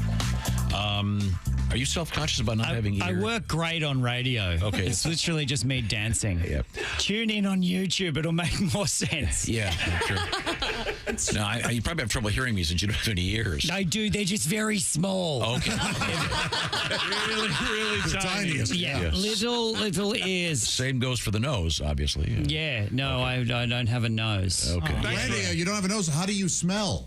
Terrible. Down. Chicka down, down, down. Woo. Oh, does that mean I'm officially part of the team now? Yes, you are. Yes, I did it. Hey, hi, it's Tom from the Bob and Tom Show. Miss some of the show? Become a Bob and Tom VIP and subscribe to the audio and video podcasts. The Bob and Tom Show, on air, on app, and on demand. To help make the often bubbling virtual assistant series smarter and more helpful to consumers. And World War II veteran Harold Terrans and his sweetie, Jeannie Swerland, prove love is eternal as they tied the knot near the D-Day beaches in Normandy, France. He's 100. She's a youngster of just 96. They made their nuptials on Saturday, an almost double-century celebration. The location was the elegant stoneworked town hall of Carrollton, a key initial D-Day objective. It saw ferocious fighting after the June 6, 1944 Allied landings that helped rid Europe of Adolf Hitler. The wedding comes right after remembrance and celebration on the 80th anniversary of D-Day. We wish the couple nothing but the best. And that's your news. I'm Christy Lee. More of the Bob and Tom Show on the way. Morning laughter just might be the best medicine. No matter how hard I try, can't keep my hands off my face. Bob and Tom Radio. The Bob and Tom Show now presents the Law Minute with ex-attorney Jack Thomas. Hello again, everybody. This is ex-attorney Jack Thomas. You know, I got a lot of mail here at the ex-law office, and today, let's open a letter. Well, this comes from young Davy Radonovich of Kokomo, Indiana. He asks, what is the difference between slander and libel? Well, what kind of idiotic, stupid question is that? What kind of little pea-brain moron would write me? I think if I were you, little Davy, I'd worry more about inbreeding than I would about the law. Davy, that was slander.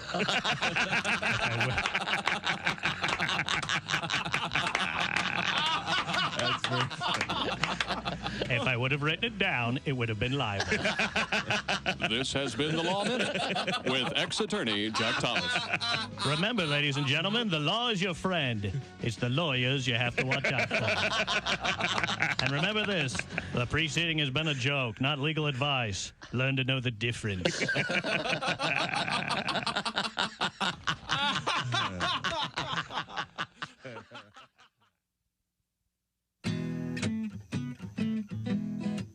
Hey, this is Henry Phillips, and you're listening to Bob and Tom Radio. Bob and Tom, 24/7. Joel Lindley is our guest. Now, do you drink at all? I do drink. Really? But that's got to be scary. I went to buy beer the other day, and you know they sell non-alcoholic beer, right? Which is a good idea. But did you know they sell it by the keg? I did not. What kind of a loser consumes a whole keg of non-alcoholic beer? If you don't drink, fine. You know, have no duels, but you know, don't do funnels. What are you going to brag to your friends the next day? Oh, dude, you should have been there. I mean, we were pounding that keg till 4 in the morning. Oh, I was so bloated. Hey, welcome back to the Bob and Tom Show. Hello, Tom. No explanation for that behavior. Hey, Pat. Yes. We had a cool story about some old folks getting married. And can you save those for tomorrow when we do things we learned in today's show? Can you do your great song about the first date? Oh, I would love to. I'm not going to be able to sleep tonight. I'm so excited. Oh, nice. I would love to do that. Did that come off sarcastically? Yeah, I didn't mean it to. Yeah. No, I love He that. really was trying to play along with it. Let me tell you something. If you don't think you can sleep, I can't sleep knowing that you're going to do that. Yeah. See? Oh, yeah. Yeah, I'd love to do it. Ready to go. It's an excellent, Girl, the food was great. excellent song. Great arrangement. Terrific horn break in that. Oh, it's amazing. Pedestrian. Right now, I wish you were a pedestrian on a very busy street right now. What's that mean? On a very busy street, blindfolded at night and shoved onto the strip in Vegas. This is quite an elaborate scenario you have for me. Very specific. I wish you were. June 11. Today in history. Totally not ready for this. Okay, today's Your June host, 11th. Ed Hurley. Ed?